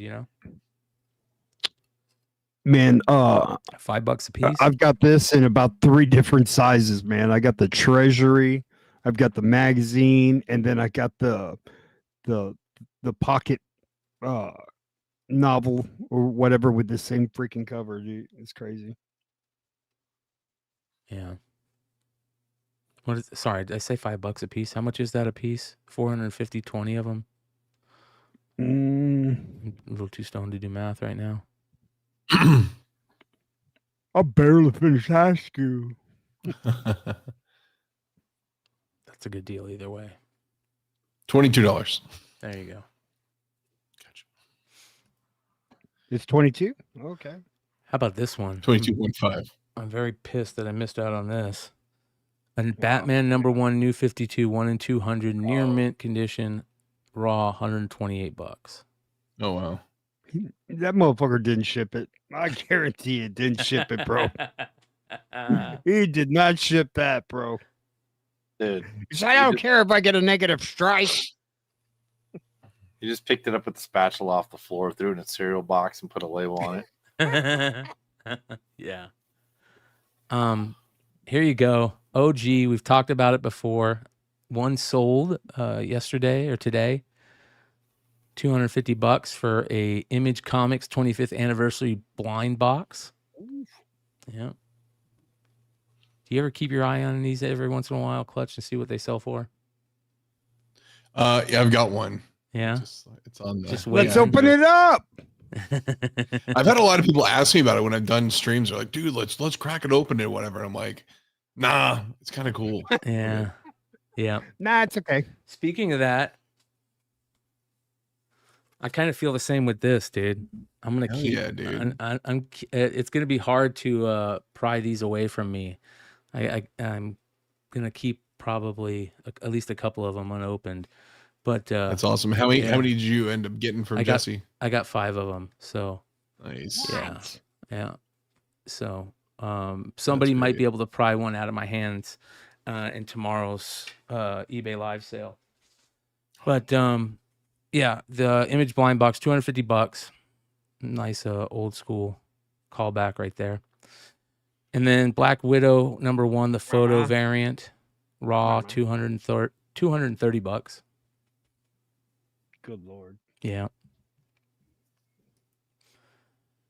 Psylocke #1, the second print, wraparound, $210. And then this one was like really cool to me. I didn't remember this cover. Batman One Bad Day, the Riddler #1. It's a beautiful cover, but it's a CGC 10 and it sold for $800. That's great. Yeah. It's super cool, man. Yeah. 9/8 hack /25 Frizen cover, $1,300. And then a 9/8 Crow #1 Todd McFarlane variant sold for $600. 9/8 Platinum Spider-Man #1 sold for $3,700. I think I saw Rupp had one of these. I don't know if he sold it or not, but he had one at his booth. And then to me, this was a great buy. Whoever bought this, congratulations, tough book.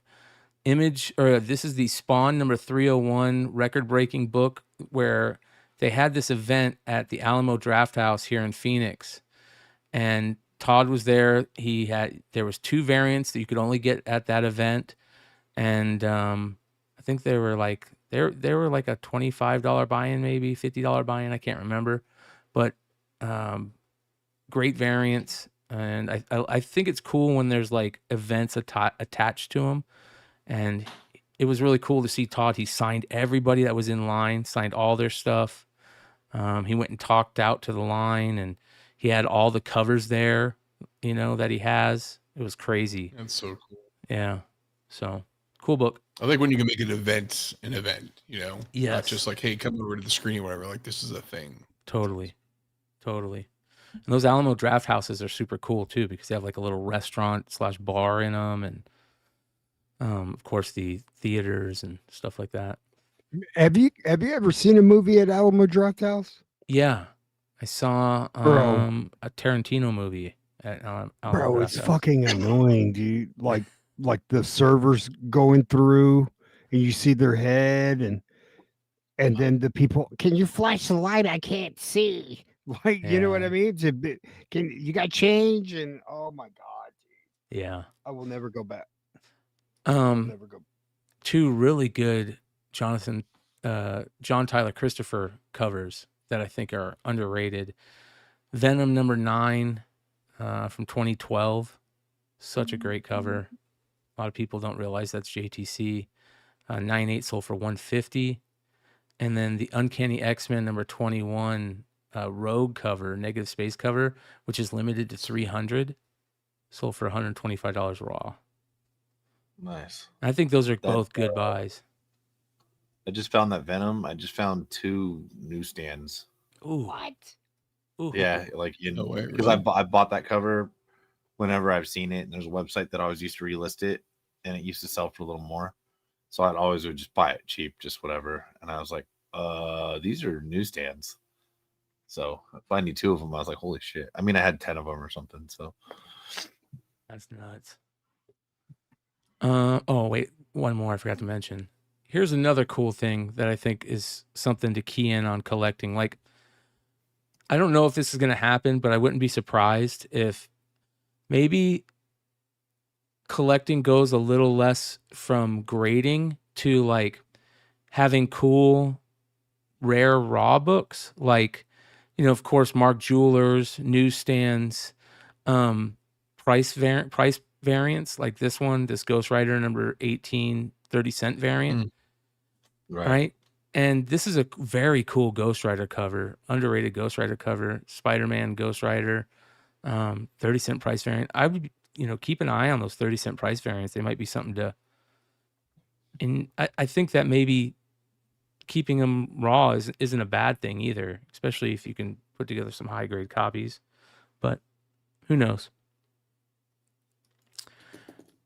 This was crazy to me. Congratulations, whoever got this. It's one of my all-time favorite key books. That is one of my, when I think of comics, this is one of the books that I see in my head, Green Lantern number 76, Neil Adams cover, in a 7.5, sold for $376. That definitely seems low. Oh, yeah. Yep. And then one of the greatest covers ever, in my opinion, the Spirit number 40. This is the insert that they used to put in newspapers back in the 40s. And this is the classic spanking cover.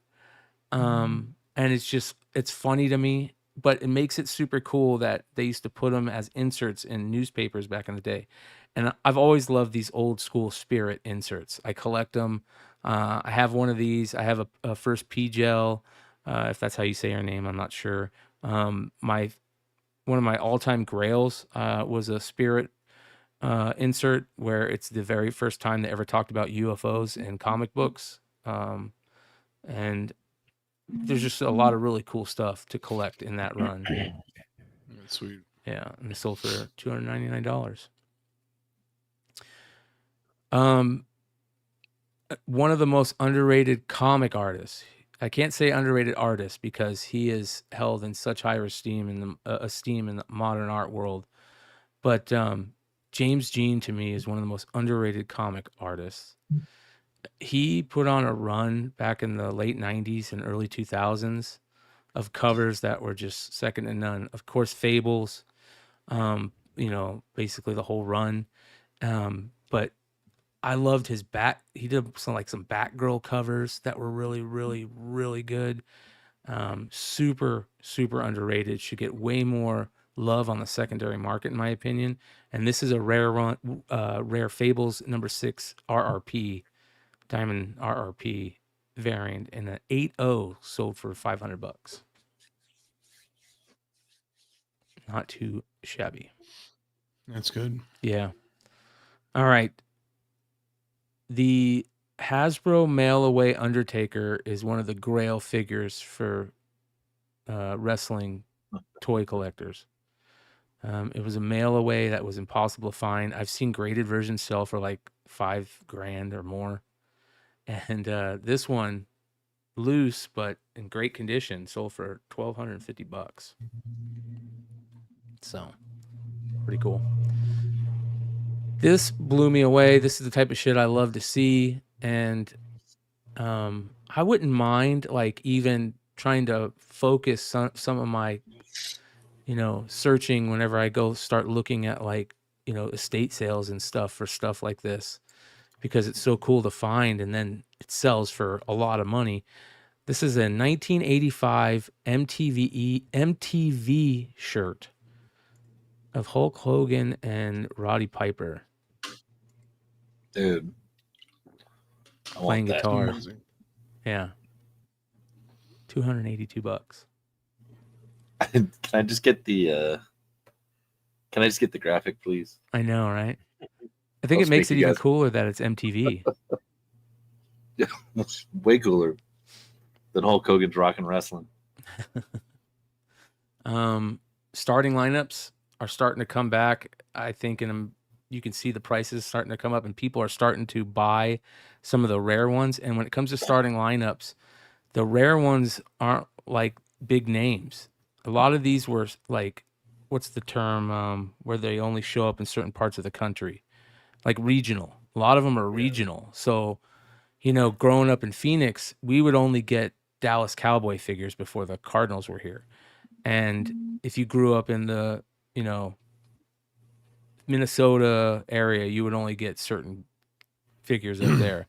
So there's certain figures that sell for a lot of money that were just nobodies. And here's a perfect example. This is from the not even the 88 set. This is the 89 set with the black cards, which are so sweet. Danny Noonan, Dallas Cowboys starting lineup, sold for Yeah, you 200. fucking suck, man. And Noonan. $200. Oh wow. Yep. That's cool. One of the greatest G.I. Joe figures ever. Missing the knife in the backpack, but other than that, really good condition. Came with the file card. The Night Force Shockwave sold for just under $200. That's killer. Yeah. Super cool Dukes of Hazzard Mego Boss Hog Cadillac with figures sold for $561. There was a couple other sales of Dukes of Hazzard stuff. And then one of the rarest figures that I always talk about when they sell, especially in rough condition like this for a lot of money, the Superpowers Cyborg figure in terrible condition will sell for over $300 all the time. Next, we have a original Glenn Danzig sketch. That's cool. Damn, that's awesome. Badass, dude. $338. And then a very cool sticker. People don't think that like certain stickers have value, and I'll talk about one of my pickups tonight, but I wanted to, because I have one of my pickups tonight, I saw this and I was like, we got to talk about this. There's certain stickers out there that are super rare and people might not realize it. And you can get them cheap still. You just have to be on the search for them. But obviously this one sold for a lot. This is a Misfits original sticker from back in the day. Sold for $350. And then a really cool promotional store display from 1978 Rolling Stone. Sold for $167, but look how cool that display is. Mm-hmm. That's That's badass. A couple cool pickups. I really thought this was cool. This is a 1 through 17 Star Reach comic magazine set, the Jim Starlin stuff. Of course, number 1 has that classic cover, which is one of the greatest covers ever. But the whole set, look at these beautiful covers, especially like that. Mm-hmm. Old school Jim Starlin. Whole set sold for like $250. Used to see these all the time as a kid in comic shops. Look at this. Star Wars Heir to the Empire #6, signed by Anthony Daniels, Harrison Ford, and Mark Hamill. Sold for $300. Wow. That's great. That's Harrison's Ford signatures cost alone right there. Yeah. Yeah, dude, for sure. Yeah. Harrison Ford, Mark Hamill, Anthony Daniels. That's nuts. I think Anthony Daniels takes away from it, though. Yeah. This one guy sold a bunch of these mint in box Street Sharks figures for a lot of money. $177.50, $135, $147, $205, $201, the killer whale. So he had, look at that, $343. Dang, he made a killing, bro. Oh yeah. So this is cool. The original early bird kit, not the kit, the figures that you got. Somebody never opened. It looks like they never opened the box. What? Yes, Get the look fuck at this. out of here, dude. Yeah, look at this. Bro, that's fucking awesome, dude. Yeah. Wow. So check this out. I got that yellow lightsaber. Look at this. It's a double telescoping Luke. That's crazy. It's even got the stands. They never opened the stands. Bro, look how clean the fucking R2 is, dude. They're also they're all nice and white too, which is like Yeah. that. Sometimes those things get yellow. Yep. Oh. How much These are did the- this sell for? $3,000. I saw the number now. That feels really low Right? to me for some reason, right? Well, he's got the box and everything too, and the inserts. I wish he would have put more pictures. It's also weird too that that's a zero feedback seller though. That's Yes, that's a sus, great right? point, Sean. That's a great A point, little Clutch. sus. Great Let's see point. what other items does he have. That's a great point. Let's see. Probably nothing, right? Yeah. Oh, fucking. Click on his sold. Great See if he had any point. other. Yeah, that's Yeah, it. just that one. Yeah. That's all I'm gonna sell. Buy Yeah. eBay. Great Hey guys, I point. found this really cool fucking 40-year-old fucking toy. Yeah. Well, here's another cool one. This guy sold a bunch of Silverhawks figures. This is Quicksilver with Tallyhawk, mint on card, Oh, yeah. 550. Steel Wheel with Stronghold, 515. Bluegrass, 264. He sold a bunch of That's like great. old school toys. Jurassic A couple Park. weeks ago, Toy Federation had an episode where they got in a bunch of like those Silverhawks. On Oh cards. yeah, They were that's sweet. dope. That's a good show. Yeah, I like that show too. This is crazy. 23 mint on card turtles. $1,200. Check this out. The original 4. Look at all these. I feel like that's low too, right? I was about to say, I'm like, am I high? Because like that, what was that, $1,200 or whatever for Yeah. 23 figure? Yeah. I It feel like seems this really went freaking low. low, right? Mondo He didn't Gecko. ship them, dude. It's just dumb to sell them all together. Comic Cash Yeah, Collectibles. dude. He's a big seller. It's like $50 a fig. Yeah. Like, that feels really low. I feel like you could like It was 38 set that bids. up at a show and double that at least. Totally. 38 bids, yeah. That's that's a bidded on auction. That's crazy. Yeah, I mean, honestly, maybe just it was, garage sale or something. Mm-hmm. They paid like $20, and they're like, "Fucking throw them for an auction, get a move on." Yeah, get him out of here. Get rid of the evidence. Maybe they don't store a lot of toys. I don't know. This is super dope. This is a guy. I'll show you what he sold, but this is what he has for sale. He's got all these vintage flyers. I saw the Dickies on Saturday. Yeah, that's cool. I forgot about that. Look at this. Descendants. I mean, all these old school, that's reproduction. All these old school, what do they call that? Ephemera, I think is what they call like paper stuff. But look what he Yeah, sold. This is crazy. Circle Jerks, 1980. Ramones, 1984 with Black Flag. That's Black Flag on that one too. That's sweet. So with the Circle Jerks, Black Flag and the what is this? Misfits, Vandals, and the Vandals.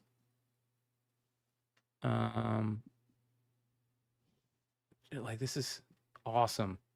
There's another It'd Black be sweet Flag. too if like you had China White, gone to one of dude. those shows, right? Yes. You got the one from your show. That'd be so cool. Totally, I bought a bro. China White album at WonderCon year before last Hell yeah. for the cover. Yeah. So that was super cool. Old school. He sold a can of Krylon spray paint. Dude. All right, check this out. 1996 Tupac Euthanasia business card. Personally owned, authentic. This was a business card that he would give out to people. His phone number.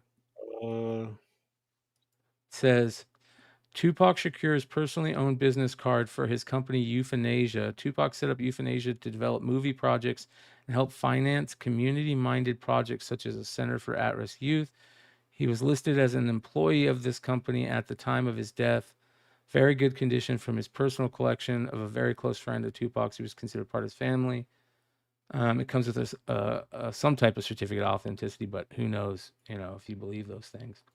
But it made Let's call the number, bro.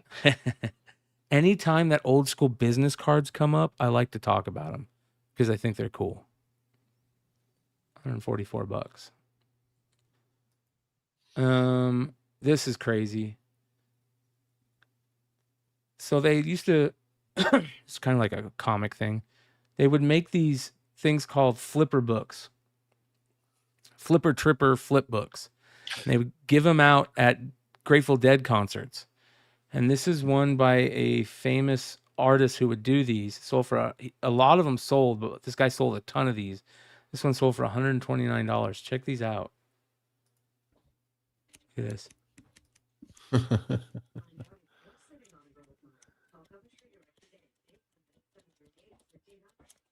Awesome. All right. Cool. I was kind of hoping they were actually going to be like acid as well. Like the last page, you could like tear off a little stamp. Little guy. This guy's got a bunch of cool shit. This Treasure Hunters Club. So, anyways, and then finally, come on. The glasses that John Lennon was wearing when they did that bed-in with him and Yoko, the famous where they just sat in bed all day and they played and, all that craziness. He gave his glasses to somebody and that person held them. And there's a letter. I don't know where that letter is from. Let's see here. What does it say? John Lennon personally owned silver Windsor eyeglasses gifted in the Montreal bed-in 1969. Where Give Peace a Chance was when and where Give Peace a Chance was written and recorded. Complete chain of custody, documented provenance, including the original recipient's signed 1988 letter that provides remarkable firsthand verification of their origin. Anyways, that's a pretty crazy historical item, right? You could have bought it for less than $1,500, dude. You could have bought. That's pretty sweet. John Lennon's fucking glasses, dude. And then flipped it for probably 10 grand. Easy. Man, those glasses should be expensive because, like, when you wear them, like Yoko Ono looks kind of beautiful. You're terrible, bro. You're terrible. Oh, bro. Do I? Guys, got any cool pickups? I got a few books just in here. Yeah. I got some shit. All right, who wants to go first? Who's up? I was gonna grab Derek. He sent me some books to press. I was gonna open them up, say this is what I picked up. All right, here we go. Just a few things. No big deal, but just to show off Jeff's books right there. He was on before. Cool. Mama. So this is there you go. That's what we missed the whole freaking time while we had him on the guest there, right? Sorry. So anyway, I wanted to bring. So he hadn't actually had yellow labels before until I sold some. So so cool stuff. Cool stuff from Jeff. Go ahead and join his Kickstarter, and looking forward to his. Hopefully we got that She-Ra done. Jeff finished the She-Ra. I don't know if you guys remember, Aaron and I bought these Walking Dead books online, and because we were some of the first people to get them, they came with COA signed by Robert Kirkman, number 5 out of 100, and JSA gave me a 9.8. Walking Dead Deluxe signed by Kirkman with the red foil. Sick, dude. So it's not gonna reflect very well, but in person it looks freaking cool as hell. Another one I sent with the JSAs. I sent Brian. You're gonna get a couple of these. We got these at WonderCon, so they finally came back. Yeah, so I got a couple of these. Duck Joe got one because I razzed one. Brian's got 2 on the way. I get 2 here. So cool wraparound from Brian Booth. WonderCon, it was already signed. So JSA, my first ever JSA sub. So on eBay, I found this book and I was like, that's a cool cover. And it was signed by Joe Jusko with COA limited to 100, right? And it was signed in 2006. It's a Vampirella Bloodlust trade paperback signed by Jusko. So Dude, I was like, well, what the hell? Cool. I was like, yeah. So it was up to 100 or 100 of them signed. So I sent photocopies of the COAs. I want to make sure I got it back. So this came back as the only graded copy ever of this book, and it's a JSA 9.8. That's crazy. Glossy, high grade. Yeah, I mean, because it being a trade, there's like it to like 3 books or something. So I shoved this in the back of the bags that I use on the slabs right there. So this was cool. So this is a cheap eBay buy, and it turns into the world's only 9.8 JSA. So I'm pretty happy with the 20-year-old book that comes back 9.8. Obviously, it had never been read or opened or anything like that. So That's super cool. cool book, and by the one only Joe Jusco. Anyway, that's all I got. Sweet. Hood, you got anything? Just what I picked up my Jay Lee sketch, Nice. Doctor Doom on Secret Wars #1. That's sick, dude. That is sick. You know, would be cool if I like ran into Jay Lee. Hey, can you fix this for me, bro? Right.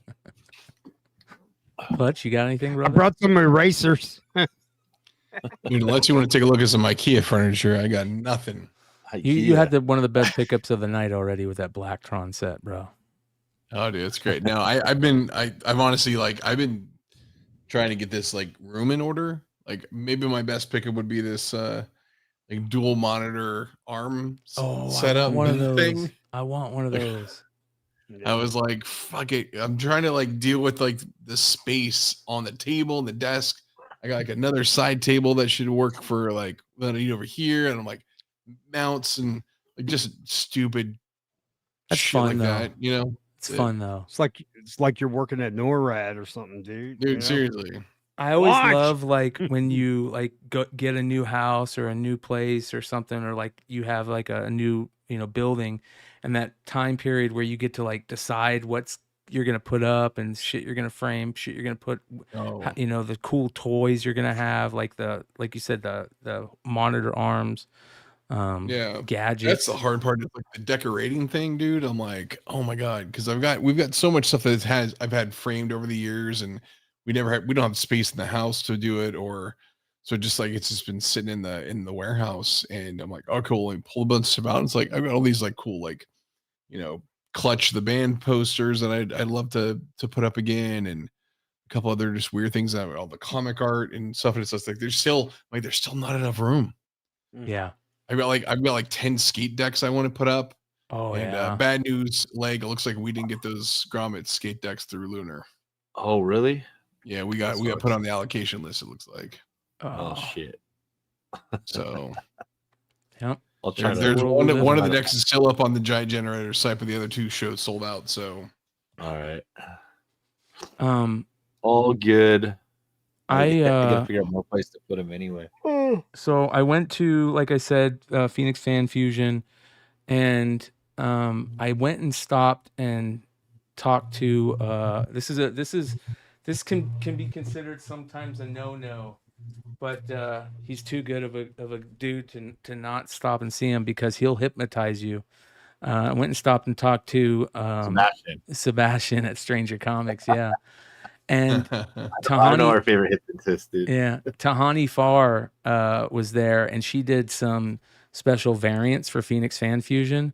So I picked this one up, and then I go, I want to have her sign something. So he goes, well, if you're gonna have her sign something, have her sign this one, because it's her favorite cover. And so this is a badass foil cover. This is I think Tales of Asunda, one of the Tales of Asunda variants. I gotta look it up, but so got that signed by Tahani Farr. So I'm gonna be putting these up. These will be available tomorrow on the eBay Live sale. Oh, yeah. And then I got these to sell. I went and stopped by Jesse's old shop, which is now High Score Comics, and they had just got a collection in, and this guy had a ton of the old school like Top Cow stuff. So I picked some of these up. This is a super cool David Finch cover for a Tower Records variant. Look at this, the like chromium on the top. That's cool. Right? Wow. Yeah. So there's that. I got a bunch of Turner covers, including stuff like this special Wizard, not Wizard. This is a 1/2 special that they put out. Look at that Turner cover. Mama. Look at this Turner gold foil, Family Ties, Witchblade number 18. Signed by David Wohl, the Turner 1/2 special. Signed Turner Wizard 1/2. A gold foil Turner Witchblade Tomb Raider #1. Dynamic Forces signed Ed McGuinness. This is Ed McGuinness's first professional work right here, Vampirella Strikes #1. And it's signed by sweet. him. Oh wow, That's Yeah. cool. that's To also have numbered on there too. It's cool. Dynamic Yeah. Forces or anything on there? It's a Dynamic Forces book, so it comes with the Dynamic Forces thing. Look at this. Got one of those. Oh yeah, classic. Yeah. That one looks like J-Lo. Gold foil, First Darkness, Witchblade #10 variant. Look at this David Finch. This is Aphrodite 9, #1, the Fandom Wizard World 2006 variant. Look at this. Mama! It's painting. Mama! Like, how often do you see Finch covers like that? It's not very often. Mm. Yeah. Newsstand of this. Oh, no shit. Cool. Yeah. Some cool Newsstand, art. huh? Yeah, newsstand of that variant. Wow. Yeah. Yep. It'll be available, everybody, tomorrow. Look at these Art Adams covers. Old school. This is a Dan Fraga book right here.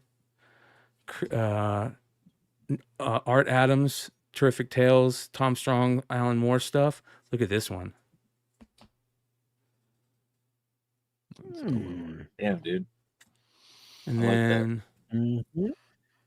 this Winona Earp Comics Pro photo variant.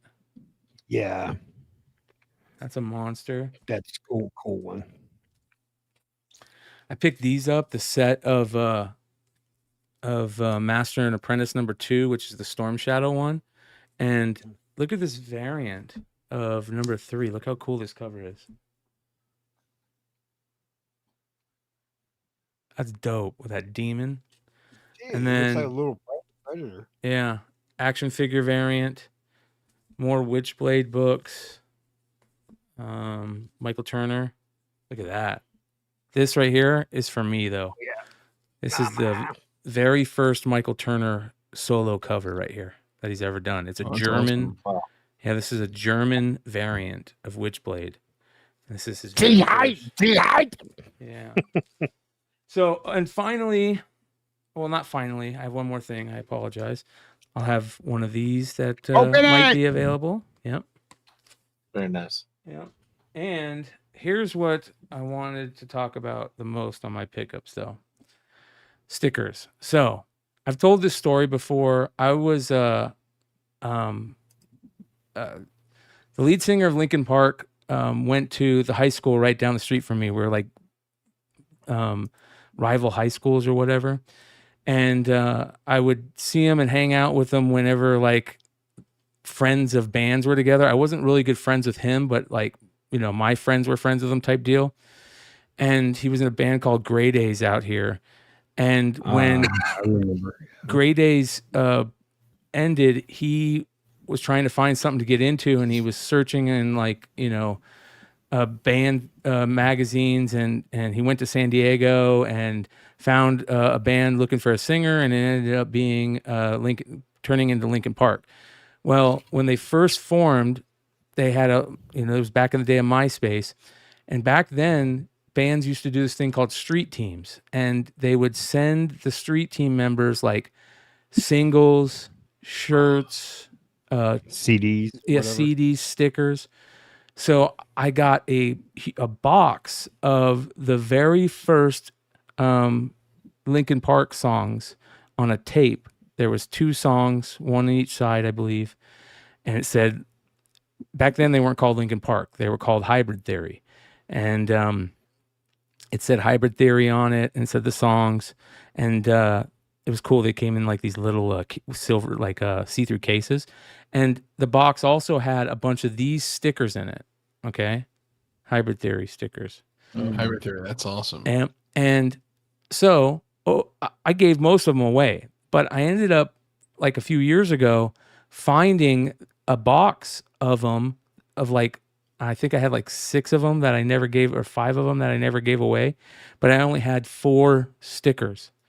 So I'm getting ready to put them on available. I'm going to put one up on eBay and I might get the rest graded, but I wanted to have the sticker to go with each cassette because that was how it came. So I was like, you know what? I'm going to go see if there's any on eBay. I found one on eBay. I paid $2 for this, you guys. No $2. way. Yeah. $7 with shipping. So That's a good score. that's the type of rare shit that you could still find on eBay. And that's why I love talking about stuff like this in the market report as well. So, pretty cool story. I know there's a lot of people that, in the chat, shout out to Ryan, who's in the chat right now.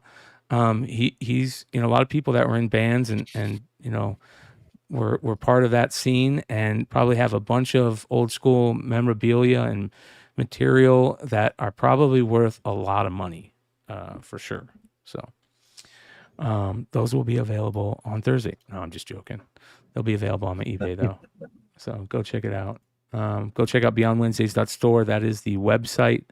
We're adding to it. I got a calendar over there. We're going to start adding all the release dates for everything that we got working on, the cons, when these guys have a cool variant, whenever they come out.